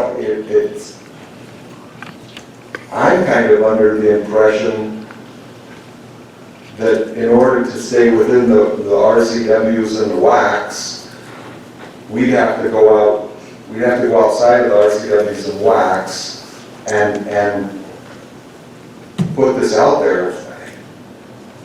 I had every intention tonight of coming down here and making this motion until this RCW was fully explained to me, and also looking on the initiative petition, there's no such date anywhere in it that you're asking for when it to come forward. And again, sticking within the guidelines that we're supposed to use in order to represent everyone. The way I see it is it's going to go to 2017. I welcome some more comments from other folks here on our panel. There is no date on the petition because, of course, when you circulate a petition, you don't know when you're going to have your signatures and ready to turn them in. The best dating we got on that are comments from the county auditor, who, when she returned the petition, gave a letter stating that the date that it might be heard was to be determined. And that one of the possible dates that she considered was this coming November of 2016. The advantage of the 2016 is several. One of the advantages is that it takes a hot button potato off of the plate and it settles down your community faster. One of the disadvantages from my standpoint is it gives less time to explain what the advantages are for changing to the earlier form of county government. Another consideration is that when you're at the November election, you have a maximum turnout of people. Therefore, you have a wider view of the opinions of your community. Having an off-year election, you will, of course, have fewer people participating. Again, I'm just going by the RCW or WAC that Mr. Bloor quoted to us, where it stipulates that it would be as he explained. So the next municipal election, but that's what's in those particular laws. But the laws also allow the council to change the date if they wish. And I think it would be in the interest of the council and the city to take the earlier date. If you go to the longer one, it's going to string this thing out longer.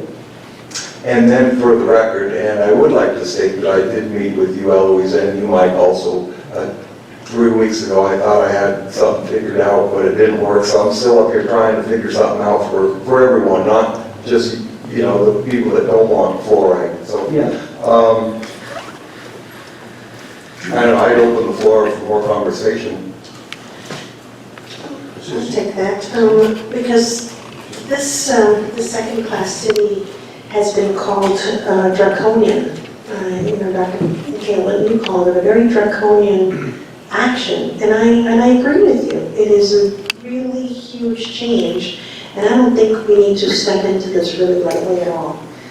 So yes, it would make it a quicker answer, but I don't think we have enough time to really understand the implications of what this second-class city change would be. So I would agree with Brent Powell and Jean Turner that we need to have the whole community truly understand what is going on, what this change is going to mean to us. This is probably the most important decision we will have to make in our tenure as city council. And it should not be, I don't think we need to rush it, because it's going to come to the people. So the people really need to understand this. I think we need to help them by having, town meetings to discuss this, to really make sure everybody understands the benefits of a second-class city and the drawbacks of being a second-class city. So there's going to be both. And I think everybody's going to need to weigh in on that and how everybody sees it. So, and I do understand that these general elections may have more people because it's the presidential one, but at the next election, municipal one, you're going to have the option for 4 council members to be elected. So that's going to be pretty important locally. And I think that may also help turn people to vote for this, especially if we'll have this one. So from my standpoint, I would like to postpone this until the 2017 so that this town has time to really, truly understand the implications of what it's going to take, or what it's going to mean for us on a day-to-day basis, becoming a second-class city than being a code city.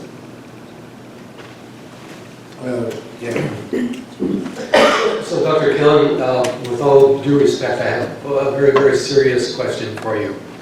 So it's been said out there that our water, our choice is only making this attempt to change the form of Port Angeles city government as a political move because you didn't care for the 4 votes that we had. And that may be true, it may not be. So I'm asking you in particular, if you'll clarify for the record, if a person such as yourself is coming from Sequim, asking Port Angeles to consider the most dramatic thing that's ever happened to our community, to change our form of government, to set us back so far, what is it that you feel is so important for the citizens of Port Angeles to cause that action to take place? Now, this is extremely serious. The fluoridation of your population is that serious, man. It really is. You're providing water which is 200 times the concentration of fluoride. With all due respect, ma'am, we're not talking about fluoride here. We're talking about you asking us to petition the change of government. My concern is the infants, who are not getting a fair shake at all. But the change of city government does not in any way guarantee that that fluoride decision is going to change. Because we have it under legal counsel that it does not take all of us out of the picture. That's contrary information.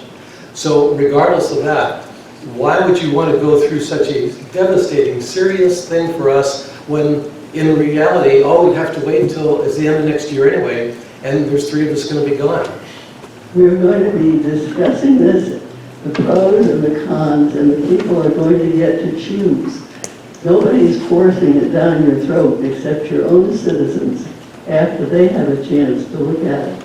This is not an edict on our part. It is an offer to examine. It is also a political animal to the extent that this was the only way that the people would have a voice in whether they would be fluoridated or not. And I mean the only way. We were totally blocked on initiative and referendum, although in 2006, the people of this town, more than half of the registered voters, actually signed a petition in order to get this wonderful power of having a local initiative, only to find out that you got your signatures, you wrote your petition, you got everything lined up, and then you got thrown into court. Eventually, after years and thousands of dollars of legal time, a 5-4 Supreme Court decision shot us down. Well, I appreciate you bringing that up, and I also think it's also fair to mention that you and your organizations have brought 3 suits against the city, all of which have been thrown out, all of which have gone up to either courts of appeal or the Washington State Supreme Court. They've all been thrown out. You have cost the citizens right out of the general fund over $112,000 in legal fees, plus over $600,000 that was spent from the Washington Dental Association to help cover additional fees. At the rates you're going, you could very well bankrupt us. And that's why I'm very skeptical of going down this rabbit trail that doesn't seem to make any sense whatsoever for the citizens of Port Angeles. We've done our best to give them a voice. We are still trying to give them a voice. Okay, as long as we can acknowledge that you're making great attempts, ma'am. You've been wrong every time. And it's costing us over $700,000. And you're not even from Port Angeles. So, Mr. Ritter, I guess you can tell I'm not really in favor of this consideration. Ms. Clallam, just for the record, I don't care if you're from Mars, and the fact that you're representing 1,000 folks who live in our city, I applaud your efforts. Thank you very much. And I hope that your treatment by a few of us doesn't reflect on all of us. Of course not. Keep up the fight, and I am on your side. I'm trying to find how to maneuver here, so. I thought you were the study. I appreciate that you have people involved. Well, I agree with Councilmember Brooks that it's been called draconian by Dr. Kalin and her. But the statute, it's statutory, law is set up for this to be on the ballot, 2017. Petitioners knew that when they did the balloting and initially, or they did the petitioning initially. It's so important that it needs to be a community discussion. I agree with you, Councilmember Brooke. We need to have forums on this. We need to be educated on this. And I do not want to rush into this. It isn't fair to any of the people of Port Angeles. And many of our citizens are asking why SQUIM is coming here telling us to threaten us, to insult us, and to change our form of government. The people of Port Angeles need time to discuss this, consider it, and I fully support the RCWs that are in place now for 2017. Mr. Mayor, I would like to, again, it's not the people of SQUIM that are pushing this down our throats. It's people of Port Angeles that have signed this petition. So we need to listen to the people of Port Angeles that have signed this petition. Yes, it might be headed by someone from SQUIM, but it's the people of Port Angeles that have signed this petition. So we just need to be clear of that, because the more we talk about SQUIM and Port Angeles, the more we're breaking our community. So we really, I would appreciate if we would not use that kind of language to split more when we're really trying to heal this. The people of Port Angeles signed that petition, and that's why that petition went forward.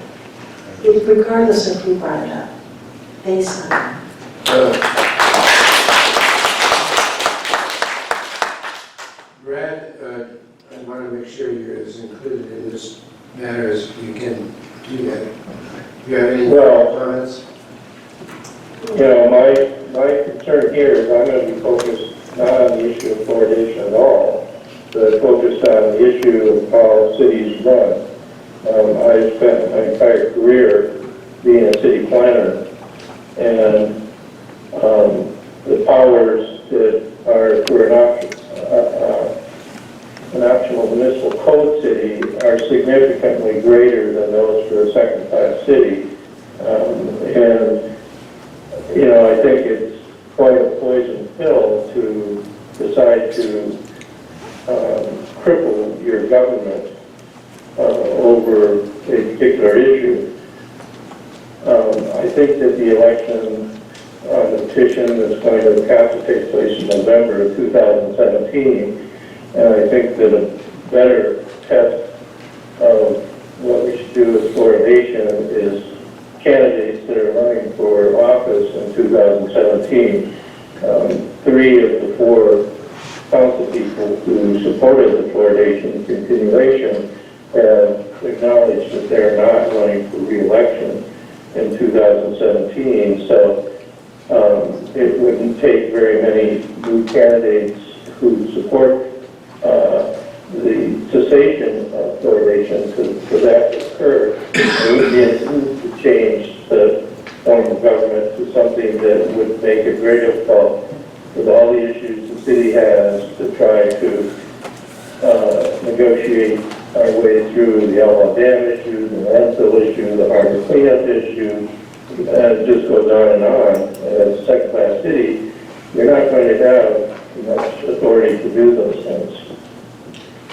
Well, it seems, if I may offer some thoughts here, there seems to me quite simply logic and common sense that the statute speaks to municipal elections to stand on their own merit, if you will. Imagine a spotlight, you're trying to focus on certain things, a magnifying glass that enables you to see more clearly which stands in front of you.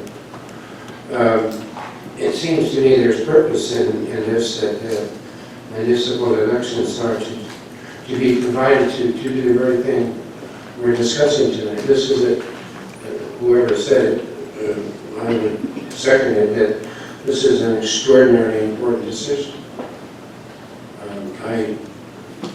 I'm on record now and have been consistently that this would be a very bad decision on our part as a community to set us back generations. The irony of all of this for me is that the very act of petition would be not available the way it is now if we were to go back to a second-class city. There's just a lot of powerful reasons why taking this step would be ruinous. Having said that, it just simply restates the magnitude of that decision. And then therefore, if it is it's an issue, in this case it's what it is, but if it is a huge matter to be discussed, then we ought to shine the spotlight on it. We ought to give as much opportunity for discussion as a community than we possibly can. Putting this election into 2016 simply does not provide for that. I certainly concur with Councilmember Rook and others. So, is there further discussion on this matter before Mr. Gordon? We haven't heard from you, so it would be great to hear your feelings about this. We sit here today accusing whether or not it's somebody from Swim, whether or not they've wasted our money. We need to look at a council that wasted money on a vote. We have folks in our community that ask me every day, second-class city, what does that mean? Nobody has any idea. But the folks out there know one thing. Those people that signed that petition are not being heard. And that's what they're tired of. They want something to change. The same thing happens over and over again. I see bickering up here, I see bickering out there. I sat there at my daughter's concert thinking this was a done deal. We voted, the vote was no. I've been told that when a vote is made, we need to respect that vote. The vote of those people came first. And I sat there receiving messages from a friend of mine, and I was absolutely astonished. Then when it came down to the mayor, it didn't matter anymore, because 4 votes had already gone through. And nobody listened to those folks. And now 1,000 of them signed their name on a piece of paper because they're sick and tired of what's going on. I have no idea what this second-class government is to look like. I don't know how the elections are supposed to work. I don't know what it's even going to look like. I didn't sign up for this to be a politician. I'm not a politician. I'm a truck driver that's lived here his entire life, and I care about what goes on around here. This isn't just folks standing up here trying to spew something out and expecting you to swallow it. We need to have some town hall meetings where people can ask questions. Unfortunately, the way this is set up right now, you folks can stand up there at the podium and do your public comment. You don't get to ask questions. You can ask a question, but you're most likely not going to get a response. You may get a response after the meeting. That's not adequate discussion. That's a one-on-one response. That doesn't include the community. That includes those that are standing there talking to each other in the moment. There's a lot more than what's sitting right here. And to judge folks that don't show up here to these meetings is inadequate.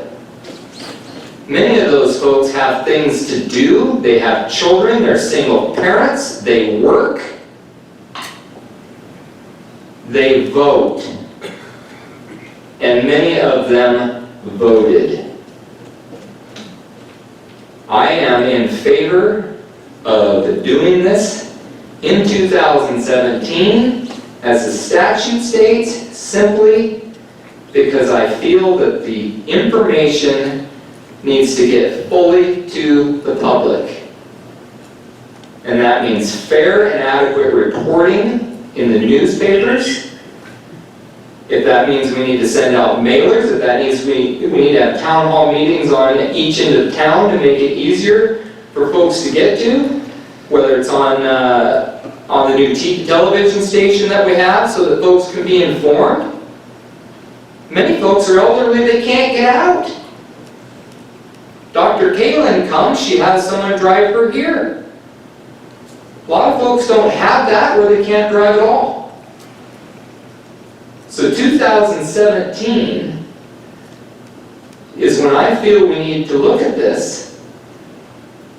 And the excuse of, well, we're going to have 3 of the 4 fluoride votes that will be up for re-election, whether they do or do not run for re-election, is an excuse. It's a stall to wait. And we can all eat fluoride until that date comes. And I don't agree with that. There's a wise man in the community that said the exact words, bon appetit.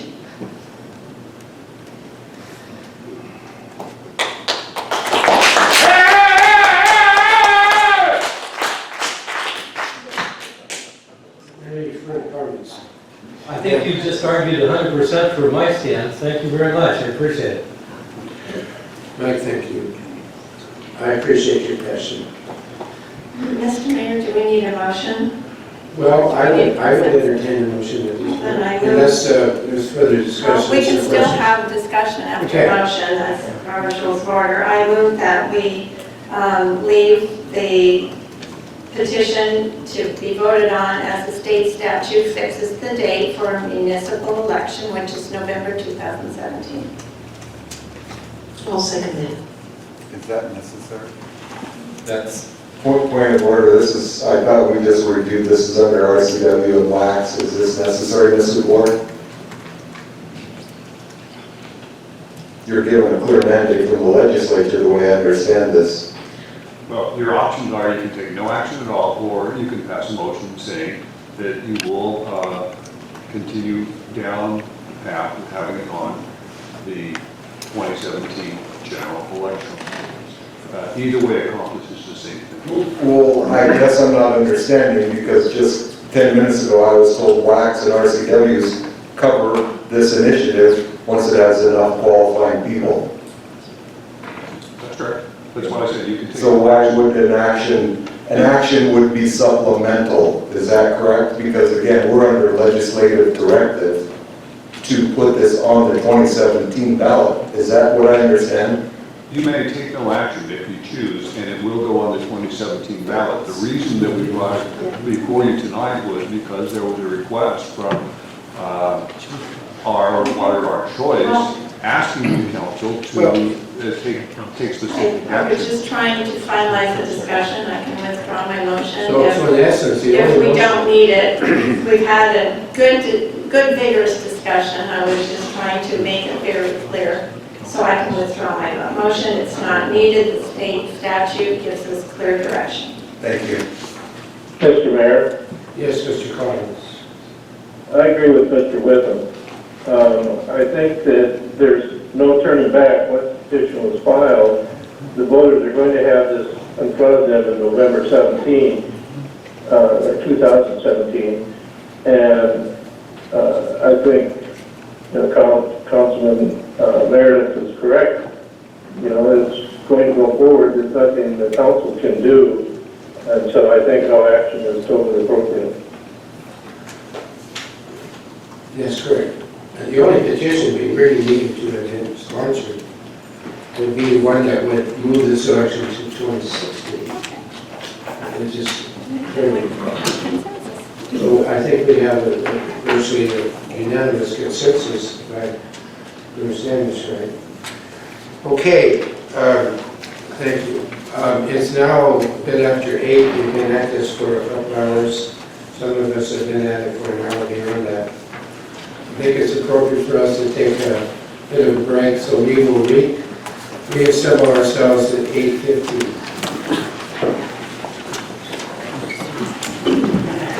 Brad, are you still with us? I am. All right, well, good. Thank you for hanging in there, Brad.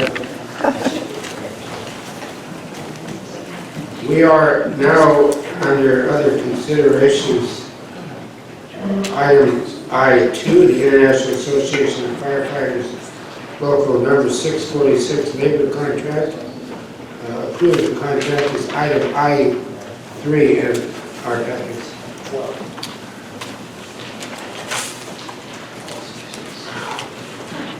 I move to approve. Second. It has been, well, the motion has been made and seconded. Further discussion, please, if any.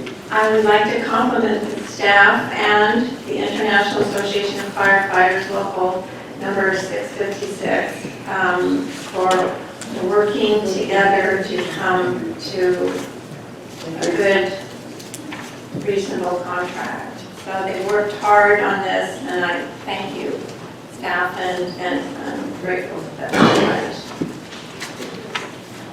And I'll second that because I totally agree with that. Okay, any further comments? Or? Yes, I'd like to make a comment. Yes. As the maker of the motion, one of the concerns we have is the staffing in the fire department. And I think this contract helps to implement what we discussed in the previous meeting in terms of getting enough firefighters to meet the demands that we have. Okay. Any other comments before we call for the question? Okay, motion has been made and seconded that we approve this matter. All those in favor of the motion, please say aye. Aye. Aye. Any opposed, by the similar sign? Motion passes unanimously.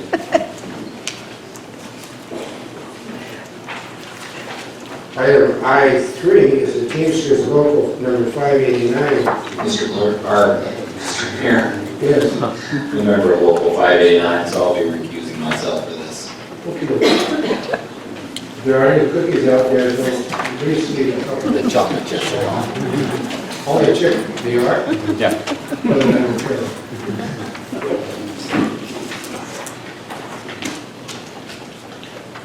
Okay. Again, we have a motion before us to approve. No, we don't. No, we don't. I move to approve Teamsters Local Number 589 Communications and Support Unit Labor Contract. Second. A motion has been made and seconded, further discussion, and we are fortunate to have our Abigail here with us. Would you like to weigh in here a little bit? I just like to say that, yeah, this is, this one and the fire, the first two contracts, they're 3-year contracts. That's a great, I think, move for the city. And I think it also sets the stage for our next contract. So I think this is a great move. Heidi and I are both pretty excited about it. And I really appreciate the 3-year contract. Now, this is a real step forward. It is. Any of you have a question? Mr. Just a comment for staff that this has been a goal of this particular council to get on these longer term contracts. I appreciate everyone's effort. Thank you very much, Ed.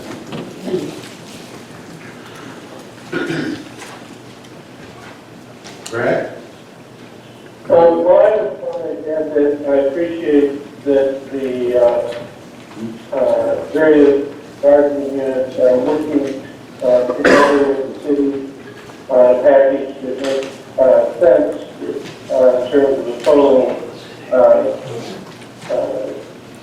benefits package and salary package.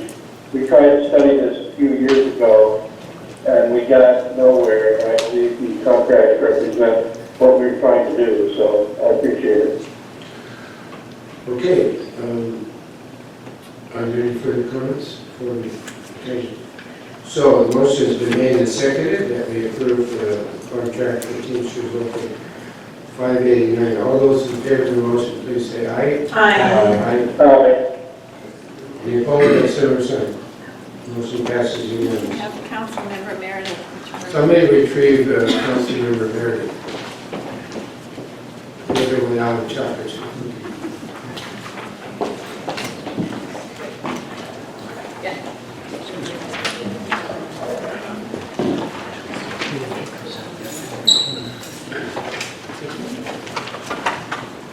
Item J, under finance, we have one item, it's the renewal of the software and hardware maintenance agreement. It's item J1 in our packets. I know here is Byron, you're going to be speaking towards this issue. Mayor, members of the council, this is a new item for the council to consider. Previously, we only brought agreements for software or hardware maintenance that exceeded the $25,000 nominal threshold for council approval. What that did was it gave an incomplete picture of what the city spends on software. So we brought this forward this time, collecting all of the software that's managed by IT into a single package. Some of the software packages are a few $1,000s that council wouldn't normally see, but collectively they total $550,000. Our plan in the future is to bring this back before council in January of each year so we can get this forward. But we wanted to help you better understand the scope and complexity of what is a significant expense for the city in this regard. I'd be glad to answer any questions. Yes. Well, this was an eye-opener, and I appreciate this because you're absolutely right. We wouldn't have seen a lot of these costs, and it's really amazing how expensive it can be. And it just brings back, I guess I read this about a year ago, which I found very interesting, but one of the cities in Germany, and I don't know if it was Berlin or which one it was, that had gone to open source exactly because of this, because the cost was so high for some of these. And I do know that we have very specific software, and we complicate our lives quite a lot by getting more complicated stuff. So at some point, if it's possible at all for some of that software to see if it would make sense for Port Angeles to possibly consider some open source software out there, because there's a lot of very secure open source, even though it's open source. And I know we've got a couple of folks, in the audience and in our town that may have information about how to possibly make that happen, but I would love to see this number go down a bit. But I also understand the need for it, but thank you for putting it all together. Mr. Mayor, Yes, Mr. Collins. I actually look at all the vouchers at the council meeting, and I can tell you, I know that these numbers add up. And so I appreciate that it's there. Makes it easier for us to understand exactly how much we're putting into that. I think we should do the same thing with waste management.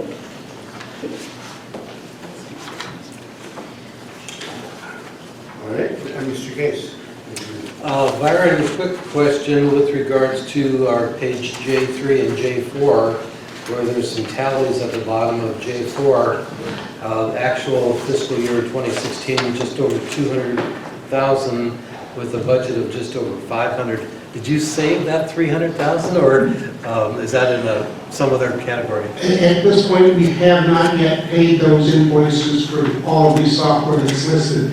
They come in at various times through the year, but we wanted, rather than do them one at a time, sort of buy the car, fender by bumper by, left front panel. We wanted you to see it all, but the 200,000 or so that's already there had previously been approved by council in one way, shape, or form. Most particularly, a couple of the items are really needed. In fact, the volume one, which is listed for the bottom third of the first page, or J3, relates to our phone system that is having what we describe as near-death experiences. We have a joint or a shared phone system with the county where we mirror theirs and they mirror ours so we can back up each other in terms of an emergency. They are in the process of replacing ours. They're in the process of replacing theirs. We are scheduled to replace ours in January, and we're hoping that we can make it to January. But that's part of what we're doing, to work with the county and other agencies where we can start to share things so we can each back each other up in some way, shape, or form. Thank you. So, Mr. Meredith. Mr. Olson, so the 202,000, that's just year to date? Yes.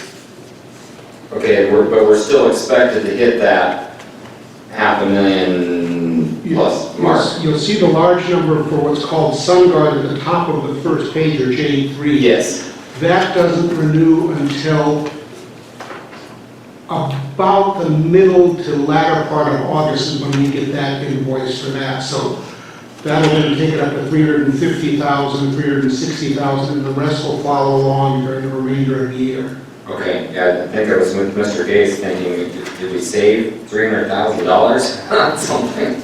Which okay.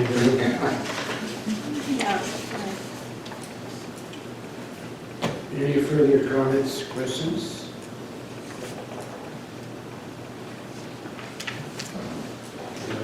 Mr. Mayor, I make a motion that we authorize city manager to approve the necessary annual agreements / purchase renewals for hardware and or software subscriptions and support services for information technologies 4802 fund at a total cost not to exceed $550,000 budgeted. I'll second that. Moved and seconded. Any further questions? Motion has been made, seconded. All those in favor of the motion stated, please say aye. Aye. Any opposed? So we sign? None? Thank you. Before we have council reports, let's go back to the consent agenda before we forget to do this. Are there any items on the consent agenda that council members would wish to be put for further discussion? Mr. Mayor, I move to approve the council agenda, consent agenda. Do you need to read it first? Go back and do that. I think I could do it either way, but I'll read it. Sort of halfway in between here. Well, second, and then you can read it. So, let me read the consent agenda. City Council minutes, June 21, 2016, and expenditure report, June 25, 2016 to July 8, 2016, in the amount of $368,220.23. Move to approve. Second. All those in favor of the motion, please say aye. Aye. Opposed, any? Thank you. Okay, that gets us to council reports. Now let's start with Councilmember Luke. Councilman. I don't have anything. So, no report. Mr. Mayor. Well, baseball report, we won our first 3 games, and then on Saturday it was loser out and we lost. So there's still a tournament in August though, so come out, have a burger, support our kids. Sunny day, hopefully not too windy at Lincoln Park. Yes, Deputy Mayor. Sunday, the James Howard and his 2 daughters and a co-pilot flew into Port Angeles from Chattanooga in a small airplane and into Wright Brothers at our airport, and we had a large contingent of people from Port Angeles bringing lots of gifts to some very tired travelers, and they were thrilled, just thrilled. And we saw the banner tonight, but it was just so good, heartwarming to have our community come together and welcome the people from Chattanooga and then host them for the brief time they were here. It just strengthened the bond between our city and Chattanooga. And those types of events, I'm so proud of our town, those types of events are priceless. And that's what Port Angeles does. We just, we welcome people with open arms. And it was a great day for our town. I was very proud of what Port Angeles represented.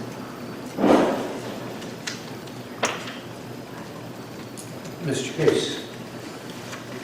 Well, I was fortunate enough to be able to attend on Saturday morning, along with the mayor, the U.S. Coast Guard base change of command ceremony with the current captain departing for duty in Washington, D.C., and the new commander coming up from, I believe, North Bend. A great time-honored formal ceremony that feels very patriotic, and it was just a wonderful time. And I think the new gentleman, and I don't have his name with me, but I think he'll be a real asset for Port Angeles. This is his third, Heigl, and this is his third time stationed here in Port Angeles in one form or another. So nice to have him on board. Mr. Redden. Thank you, Mr. Mayor.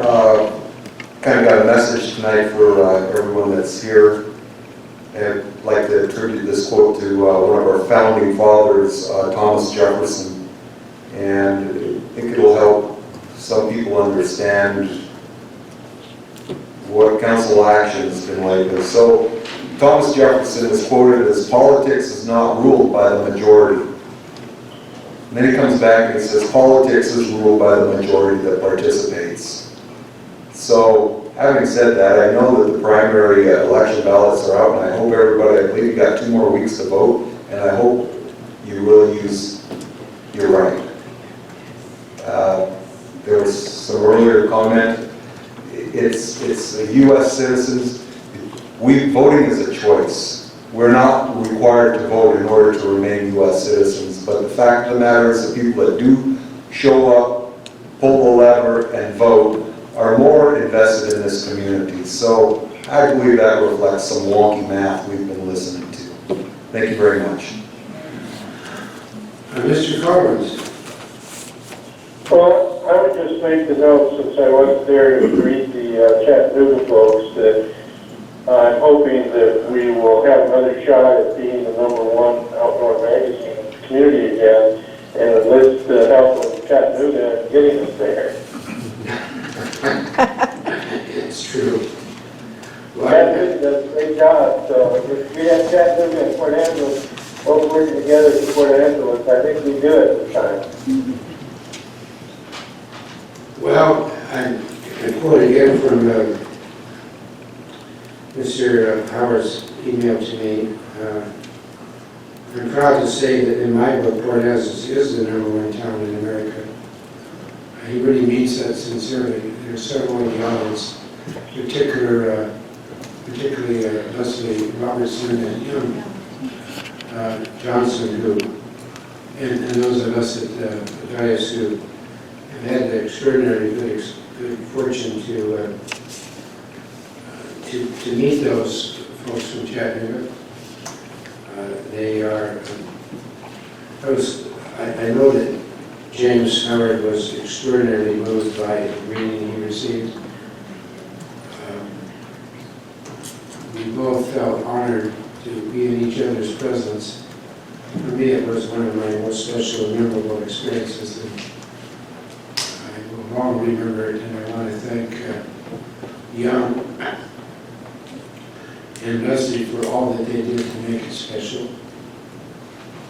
We are gifted in this community to have people like these lovely ladies. I would direct your view to the mural that's being painted on the wall of the Gateway Center. Some of you have been down there to see it, I know. James, his daughters Lucy and Gracie, and co-pilot Taylor, all were down there last evening for just a short while, but they were enamored by the conversation and the opportunity to visit with, in his own right, an extraordinary artist and muralist, Tomavia. We'll be here for, I think, 2 or 3 more days, right? About that, Susie? And please go down there. It's not quite finished. It's going to get the final touches here in the next couple of days. We're going to do be a blessing, traditional blessing by the Dora Elwa tribal community. I'm not sure we have a date yet, do we? But we need to, Paul, we need to make sure people are learning to that. So have Jesse Major give me a call. But please go down there. It's an extraordinary artwork. For me, it is an opportunity for us as a community to grow together. That's all I got. Under L, information, Dan? Thank you, Mayor and Council. I have a couple items, and before we get to the Port Angeles Police Department downtown update, and Nathan just wanted to bring your attention one item on the submittal on roofing permits.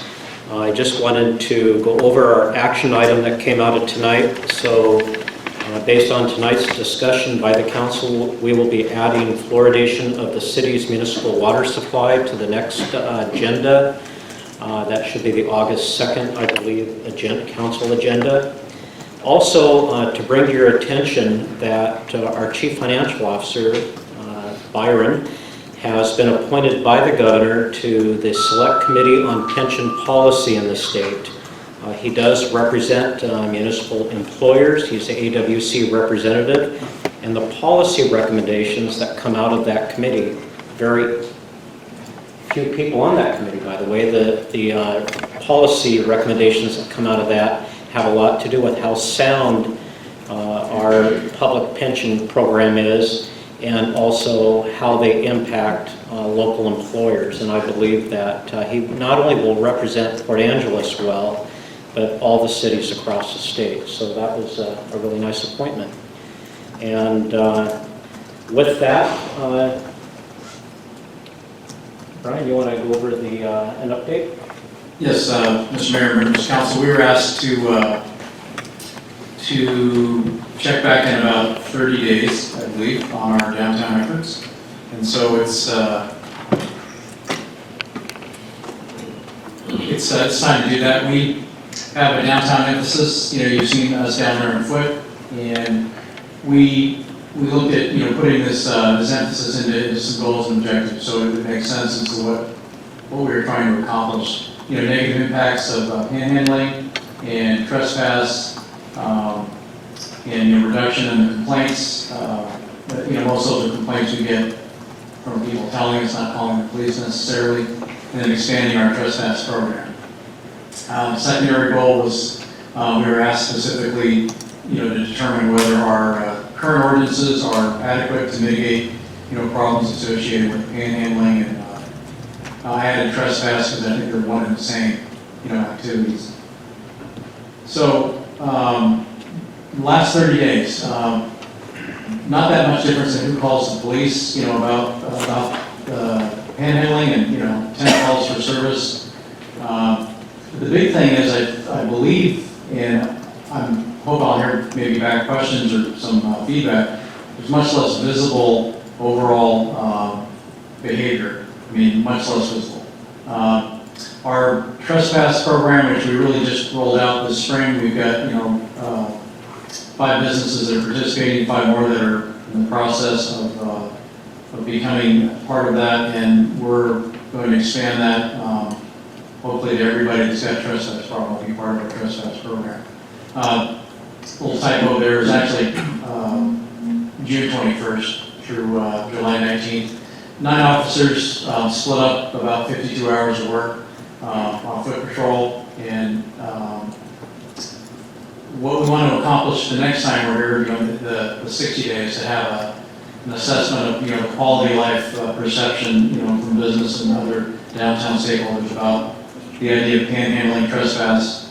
Police work, a lot of what we do is hard to measure because we're trying to measure things that don't happen, and much of our work, when we describe things, anecdotal or subjective. And we captured some comments, which they're interesting, and it's hard to keep people focused just on the issue at hand, which was the panhandling and the trespassing. But you can read the comments. People like our increased presence downtown, and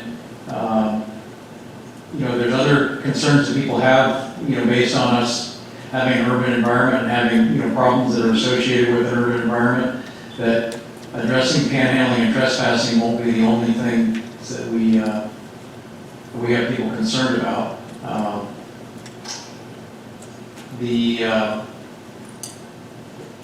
Those comments are for you guys to think about, and that's pretty consistent with the feedback that we get.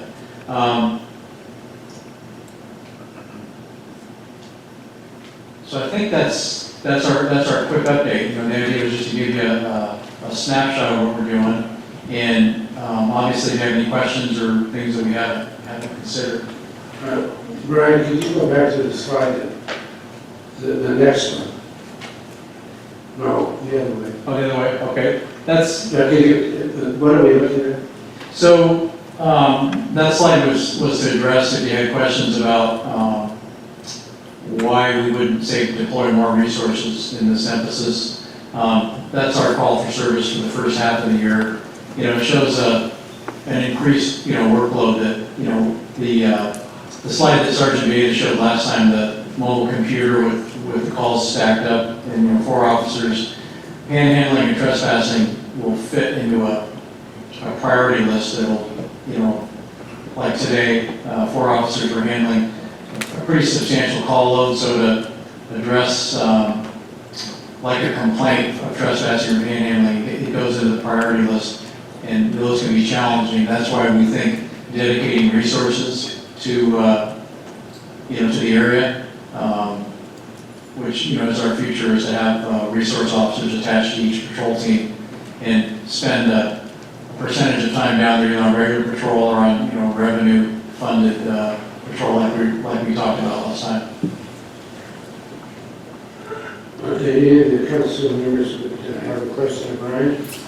I do, and I think this is wonderful because that building of relationship always it humanizes the downtown, and I really, really, truly appreciate that. And the more we get to know each other, and the more we get to understand each other and our differences, it also makes living together easier.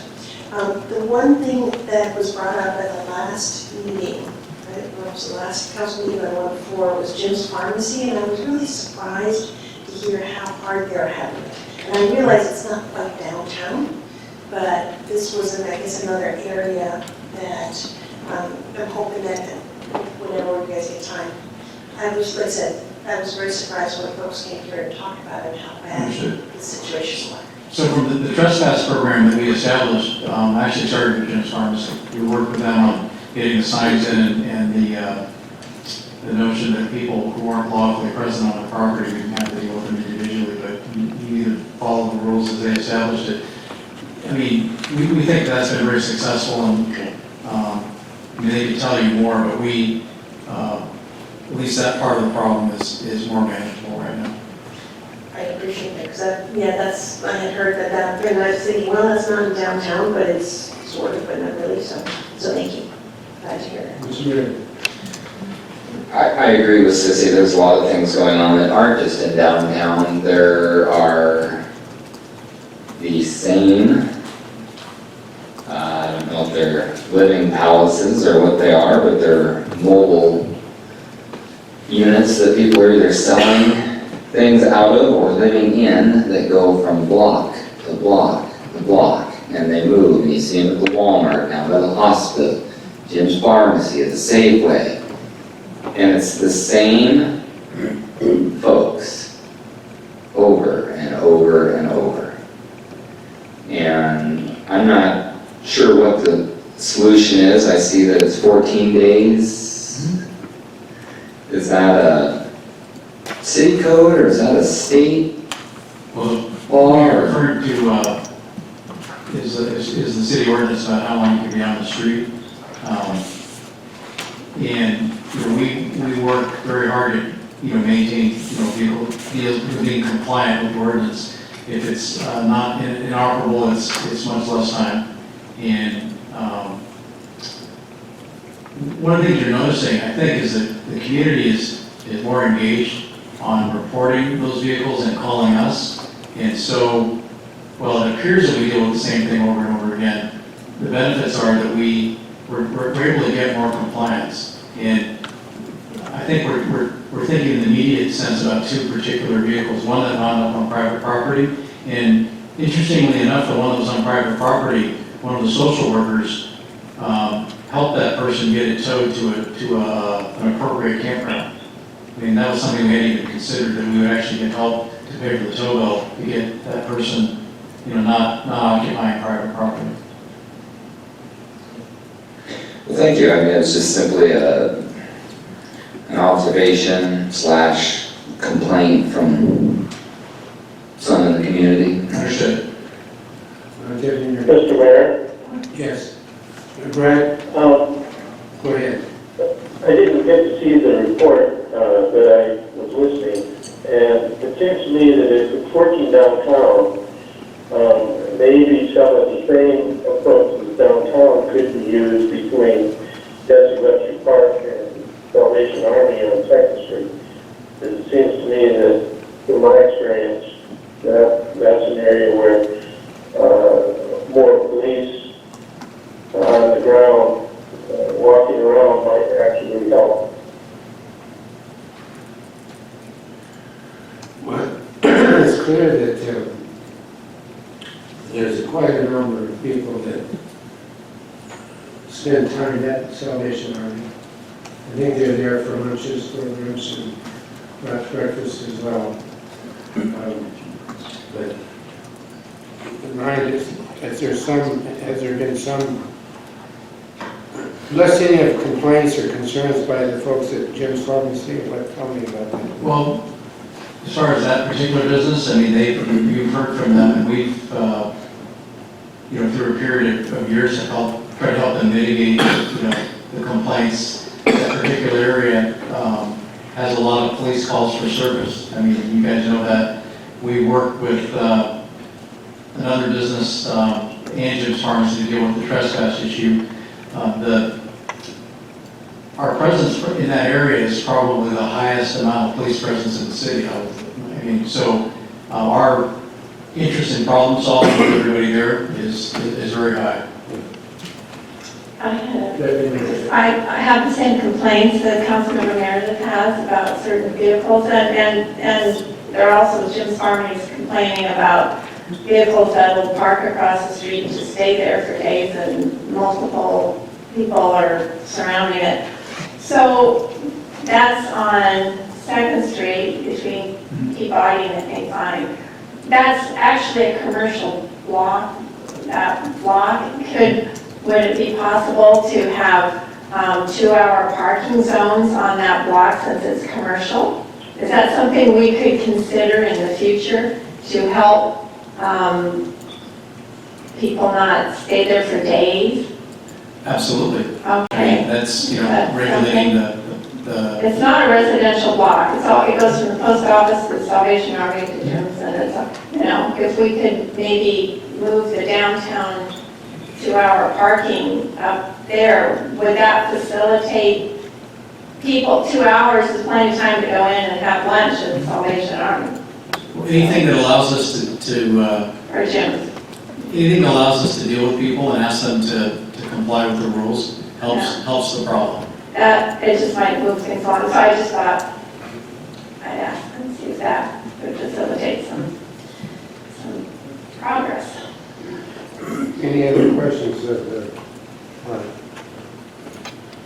Yes. I just want to say I agree with Sherry on that. These businesses have parking lots. Some of these vehicles, they don't fit in a parking lot. And they're there. There's a gal at the post office that every day she goes to work, they park there, loitering around. But I definitely don't want to discourage the police department at all. You guys are, I travel the same path at different times of the day. I definitely see the panhandling issue way down from what it was. The fence down there is right on. I mean, yeah, I mean, that was, yeah, I mean, it's just an out-of-the-box way to get it done. And it's great, and it is great to see the officers down there. People do notice. People are definitely noticing, so thank you. Thank you. if I might make a public acknowledgement here for a private moment, initially with Sergeant Jason Ayeda. He and I were down there admiring the mural being painted with Clallam and the other night, and I complimented Jason in his efforts to, do the old school thing of placing, and that's not even the right word. It's just he saying hi to people and checking in on them and all that. But I've never met a person who so enjoys his work as Jason Vieira. He's done a commendable job. Doesn't do it justice. He actually has a smile on his face. He likes to be down there. He likes to do what he's doing. It's just marvelous. And he is making a difference. Everybody needs to know that. Any other comments before we move on? Thank you for your report. Mr. Mayor, still under city manager information, I just want to add relative. Yeah, but we're on to number 2, I hope. So, Mr. Mayor, I did want to share with council that as follow-up to the public comment received at your last council meeting, we have provided a detailed report of roofing permits over the last 2 years. And I know we do have an interested party in the audience this evening. I did want to make one correction to the funding section of the memorandum. Note that the $40,000 is revenue received over a 2-year period rather than on an annual basis. So I would like to note that correction for the record, and be happy to answer any questions. I have a question. Yes, Greg. It seems to me that the concern that Mr. Forrest that brought it up. Yes, good for it. He is here. Yeah, I think that there's a distinction between a new roof and a re-roof, where there's no tear off. And I don't know that our permit system on roofing makes such a distinction. But it seems to me that part of the problem is that when you have a structural repair going on, there needs to be more of a permitting process than when you have simply a re-roof without a tear off. And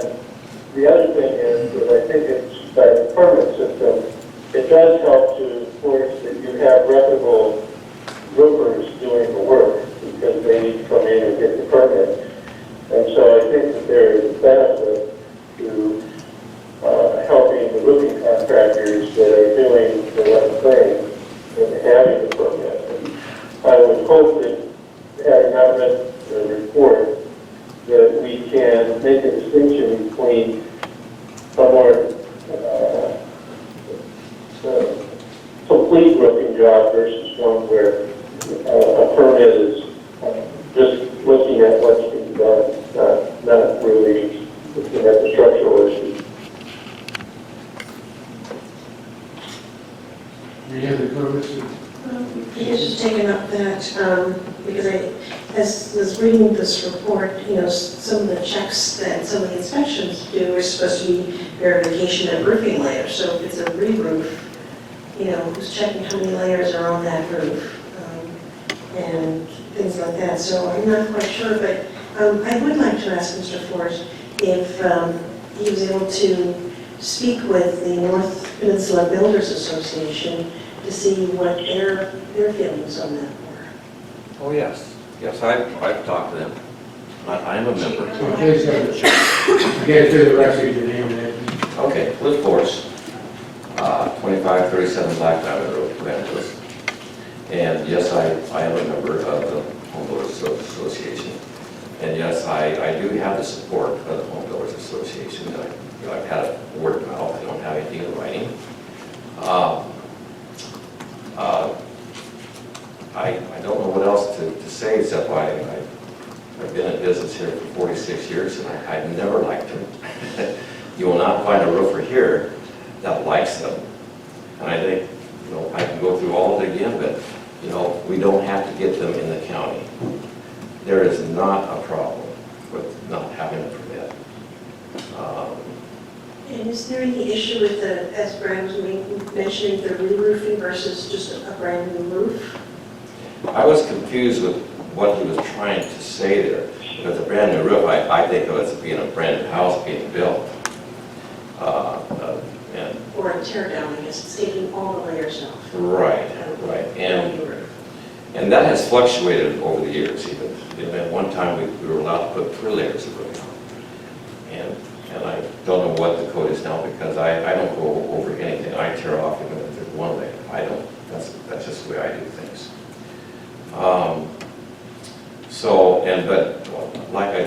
I guess my point here is that there is no inspection process.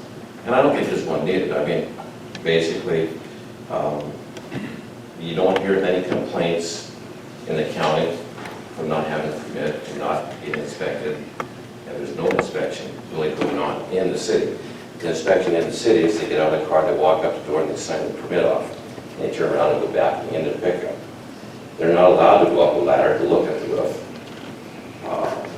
To have a proper inspection of the roof, you'd have to be there the whole time watching the felt go on, how it was flashed, how the skylights are put on. It'd be like having the engine in your car rebuilt.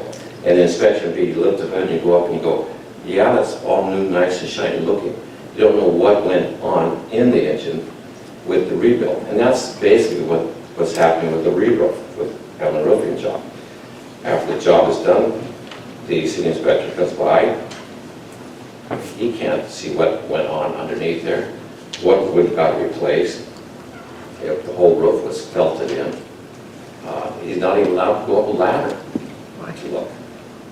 And so I think the calling it a permit fee would make you think that you're actually getting a service, and you're not. This is just basically out and out, just a plain tax revenue.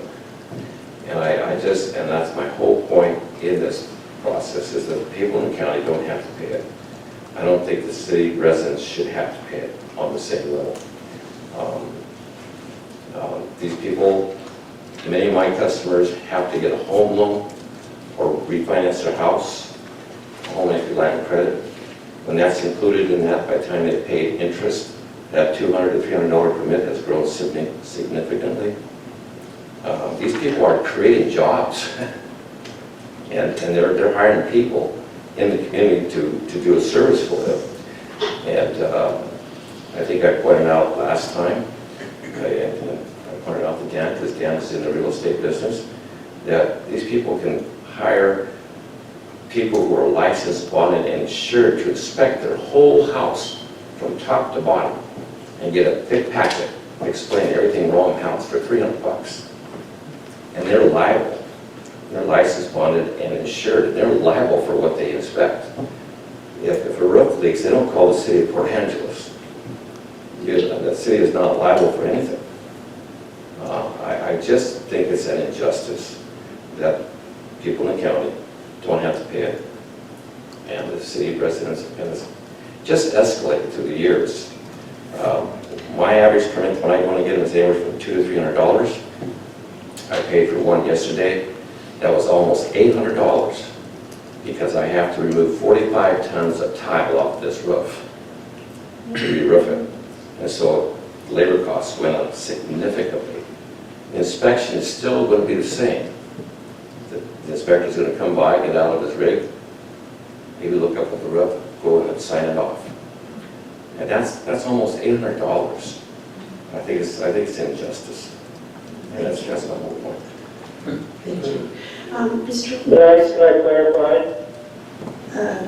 Okay. Well, Sorry. Brett, Mr. Ford said he was a little concerned about, or was a little confused by what I was saying. I believe the code does allow for 2 layers of shingling before you need to tear it off. And I don't think a tear off by itself is structural.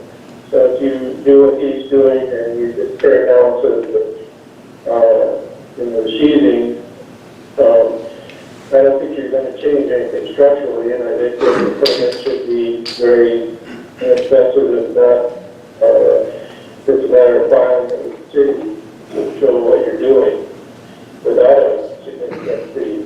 But if you do replace the sheathing or you start to have to work on the structural members of the roof, obviously that requires more of a fine check. And that's why it would be more of a permit fee. So I try to agree with Mr. Forrest that certain kinds of re-roof shouldn't require a large permit fee. And I'm sorry, I didn't quite finish this. I wanted to get back to Mr. West and find out, okay, so if an inspector is not allowed to get on the ladder to inspect the roof, there's the list that you have on your report. Can they do these things without getting on there and really seeing them? Mr. Mayor and Council, I think it's important. First, this has been provided for your information. I certainly don't want to start a debate tonight. I can tell you there's a number of things that Mr. Forrest indicated that I respectfully disagree with. And certainly one of those is the fact that our staff members aren't allowed to get on the roof. That simply isn't the case. And there certainly are times when we do need to get on the roof. I think the point of providing this information is that we have gathered the information. We're interested in having additional discussions with both Mr. Forrest and the North Peninsula Builders Association. It's extremely important to staff that we treat all the contractors fairly. And so if we are going to make a modification to roofing permits, it's important that we're respecting all the contractors, all the different trades in the North Peninsula Builders Association. If we're going to do a modification for one trade, let's make sure we're fairly treating all those trades. So I think it's a starting point for discussion. And again, I'm not here to start a debate tonight, but hopefully that information was helpful for council. Thank you. Just a quick question, Mr. Forrest. When you're talking about no permit, are you talking strictly about a re-roof with no sheeting being changed and just tar paper and a re-roof, or are you talking about re-sheeting? And my other question along the same kind of lines is, when you switch to a tile roof, the load bearing on that, I guess, I agree with Mr. West, there's some variables there. I do agree, though, that, if we're putting on a standard architectural 3-tab asphalt roof, that it needs to be something nominal. But, when we're talking a tile roof, I don't want to assume that that's what you're talking about, changing the structure, as Brad says. No. As a matter of fact, you can't. Nobody changes a a regular roof to a tile roof. Most tile, I laugh because I never have liked tile roofs. I put in new composite tiles now, so. And I always try to talk people out of it because they have to build their house for it, structuralize the trusses and all that kind of stuff. And it's like this roof here. I mean, it was put on 27 years ago, something like that. And they were told that it was a lifetime roof, and I've always told people that, but it's off the subject. So the roof is coming off because they've leaked from the start. So they got tired, they finally got tired of it. So the tile roof is coming off. And like I was telling a couple of owners today, I said, the only problem with tearing this tile roof off is with this 50 tons coming off, your rooms might grow a little bit, because that's spring. I was just joking, of course. So no, that's not anything. And most homes, there's, I would say 90% of the homes, we find maybe, if there's any kind of sheeting wall replacement wall, it's usually maybe something along the gutter edge, where there's just minimal damage, where we have to take something up and replace it. And here again, that's not anything that needs to be inspected. That's, and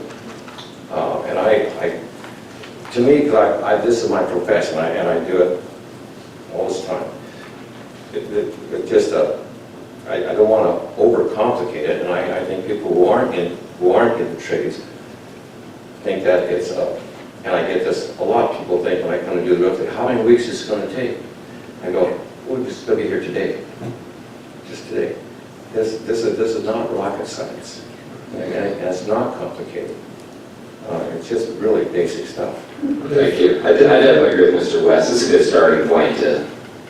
One final question. I just had a quick comment. I have a rental home in the county and my own home in the city. One city, one roof had a permit in the county. We didn't. But then after we had our house, rental house in the county re-roofed, there were some issues, and then someone came to help us. It certainly wasn't you. And said, well, did you do this work yourself? And we said, no, we had somebody, well, there's no flashing, the soffits are missing. So it wasn't inspected, but we didn't know we weren't getting a complete job. And if it had been inspected, that would have helped me. So I have a lot to learn about it, but I just do know that I felt at a disadvantage because we didn't have an inspection on that job. It wasn't complete, but I didn't know that. All right, I think this, Nathan, do you have any additional comments? Otherwise, I do not. Okay. All right, interesting discussion. Thank you, Cliff, for being here. Item L3, Francis Street Park. Corey? Mayor, Council, in your packet, gives some information about a sign request from Alan Bernard. I thought it was a great idea, and I found out today that the sign is done, and we'll pick it up tomorrow and put it up and let Alan know. That's a lot. Thank you. Thank you very much. That sign is being done by a well-regarded sign maker, right? Who's that? The sign is being constructed by a well-regarded local sign maker, right? Yes, he is. Okay. Can I comment just really quick? I think this is wonderful. We had a AWC workshop on some of the things that you can put on signs, and it was interesting how they had some using positive language like responsible owners pick up after their dogs, and you would get more people picking up after their dogs than just please pick up after your dog. So I thought that the wording was really interesting, but so just keep that in mind, I think, for future ones, as to kind of putting it all in a really good positive bent actually sometimes gets more compliance.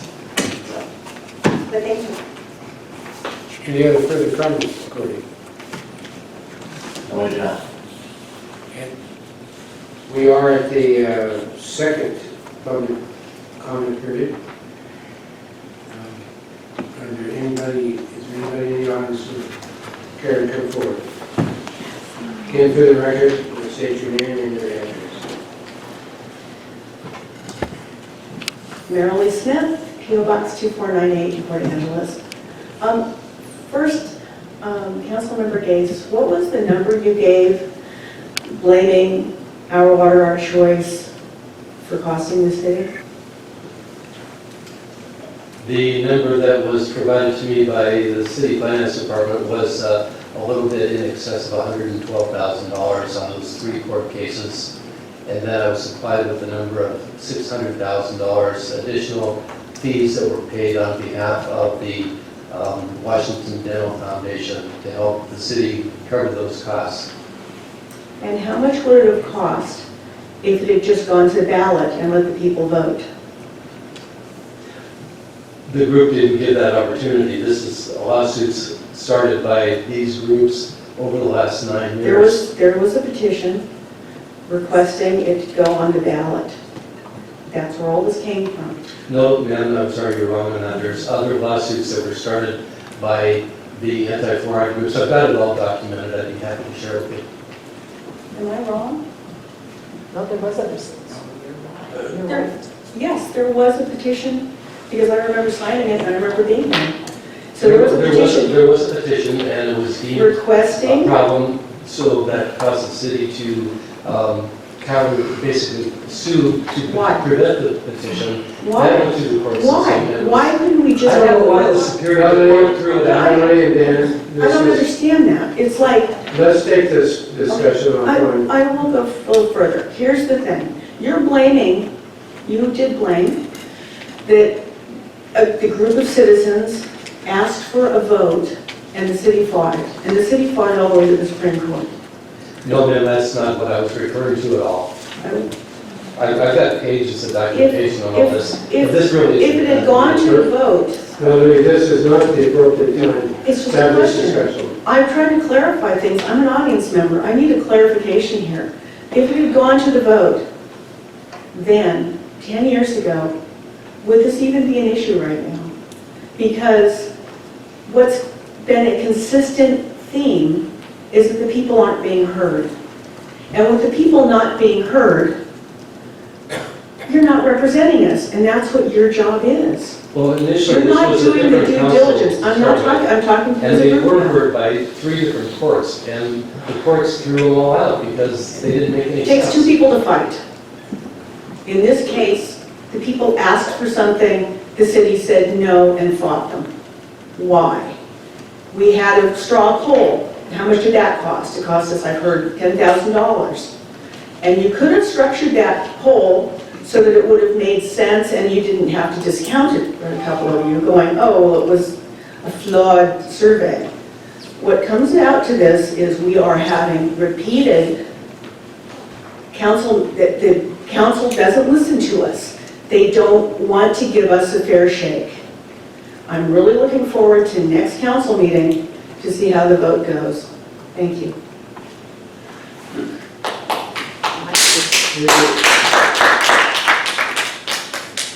Anybody else who would care to come to the podium?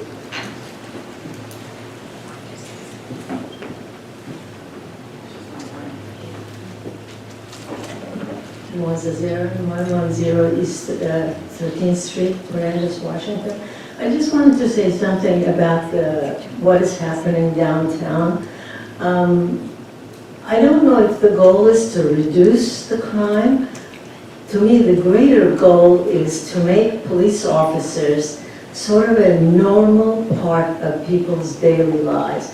For the average person, a policeman presents, particularly not so average, marginalized person on the edges of society, like homeless people. The police officer, no matter what context it's in various degrees, represents somebody to fear and feel uncomfortable about. What the current plan does is neutralizes and positivizes that, if I can say a word like that, in our community. Some time ago, I was somewhere, I do not recall the exact context, but some small town on the East Coast was introducing community policing to control petty crime. The police officer who was describing what they were doing said, we don't write citations, we don't arrest people, we don't get into conflicts, We do it the old-fashioned way. We talk to people when there is no problems. I think that's what's happening right now downtown. Police are becoming sort of an average person. A smile elicits a smile. If a police person is walking down with a smiley face or looking neutral, the next time he corrects a homeless person or any other individual creating some kind of difficulty is more likely to be compliant and feel they'll get a fair shake. I really applaud the effort to bring about that kind of community policing to the downtown. If nothing goes down as a crime, so be it. Maybe if they had not been there, the crime would have gone up. That's something we can't ever measure, but we should not discount that. So I just wanted to say, I think it's a wonderful effort to make the downtown safer, if that's how people are feeling, and make policemen a part of our daily lives. And we ought to just thank them for doing it. Thank you. I'm Edna Willitson. I'm at 1719 East Lambert Lane. Mine's just a little bit different from the questions. I was asking one of the council members, what happened to our ethics violations that's been out there? We haven't read anything about it. I haven't heard. Are they stopped? What's going on? When and how can we get an update on that?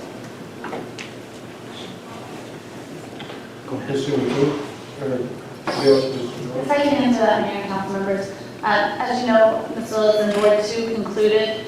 Those recommendations were forwarded to council. I believe they were in your packet last meeting.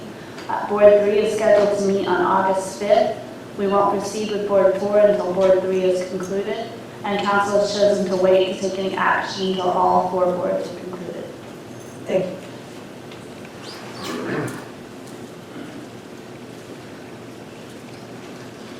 I'm still down Wilson 4th Street in Port Angeles. Mr. Case, I don't think that you're ignorant, so I'm afraid you might be trying to mislead when you say that these prior lawsuits were thrown out.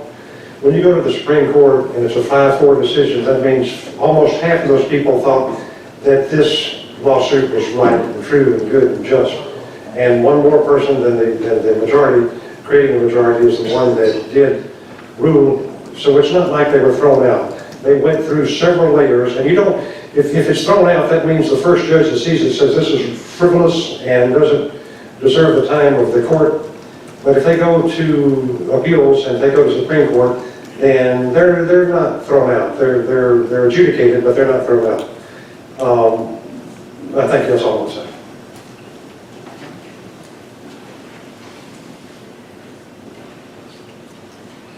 My last comment, Stephanie Dublin, still 3rd Avenue, Port Angeles. So my transparency project that started out 2 years ago to bring public information to the citizens, pretty successful in my book. Thank you. So what I'm begging, what I'm praying, what I've got on my wish list for the city of Port Angeles is the same thing that's happening at the county. And you're coming up on budget season. That maybe somewhere in this budget you can find the approximate $500 a month it takes to contract with Granicus and the cost of putting a couple cameras in here that will be automatically, when you turn the thing on, if you're talking, Lee, it's going to focus to you. You're talking, Sissy, it's going to focus on you. This streams up on 1 gig or whatever it is up. Doesn't take a lot of the city's bandwidth. And then it's available to your public on your website. And it's your pictures, anything that goes on in this room. And that's what county's doing. So I encourage you to send someone from staff to go talk to what county's doing and bring this to the city. Because this has become so important. And I've asked the port to do the same thing, and I hope it goes through the rest of the, the big groups, including the school board. So it's $6,000 a year. There's somewhere that you can find that. And if Port Townsend can do this, I think the city of Port Angeles can do this. So that's my wish for you all. Thank you. Thank you. Thank you. Anybody else?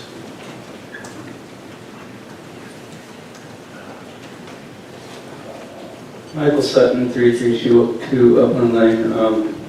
I just want to let the council know how much I really appreciate Dr. Clallam representing us and And though she's from Sequim, it's amazing that we have anybody representing us. And I really, I hope that you, each one of you on the council, can take a good look at her and use her as an example, something to build off of, so you can learn how somebody represents another person, a community. Though she's not from our community, she's our neighbor, from our neighboring community. I'm so happy to have anybody from Sequim come over here. I was almost thinking maybe I should start going to the city of Sequim and asking them, please help us with our city council. They won't represent us. You know, put your power behind us. I know Sequim has a lot of money, power, influence. You know, I don't know who in the world can get this city council to represent its people, but I hope you will just choose to do so on your own.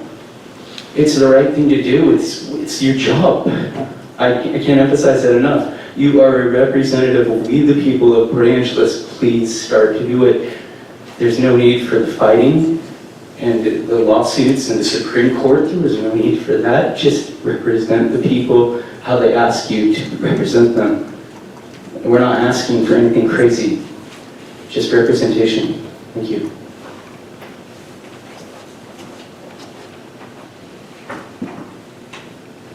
I'm Jess Grable at 1117 South Peabody, and I just want to address my comments to those of Mr. Case and Ms. Kidd. Eloise Clallam may live in Sequim, but she has a heart that is worldwide. And she was the inspiration for the citizens of Port Angeles to get involved in a huge issue that will benefit the entire community. So Eloise may be from Sequim, but she has teamwork, and the team was from Port Angeles that did the work. Thank you. And thank you, Dr. Eloise.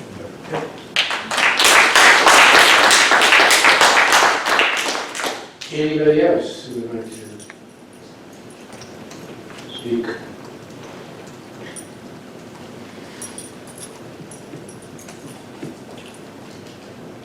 I've been requested again. Is there anybody who would want to speak before we close this portion of the meeting? Third and final time. Anybody? Okay, we will close our second public comment period. Mr. Mayor, I would like to see if we can ask staff to check for that video, the cost of the video. I think that would be really wonderful to see if we can figure out how to do that, because I think it's really important to be able to videotape these meetings. Just another comment. Once it goes up, Papa can pick it up and put it on the television. And again, thank you, Stephanie. Thank you so much. And best of luck in your new adventure. Thank you. In Oklahoma. There's no other executive sessions scheduled after this meeting, so motion for adjournment. Move to adjourn. Second. All those in favor of the motion, please say aye. Aye.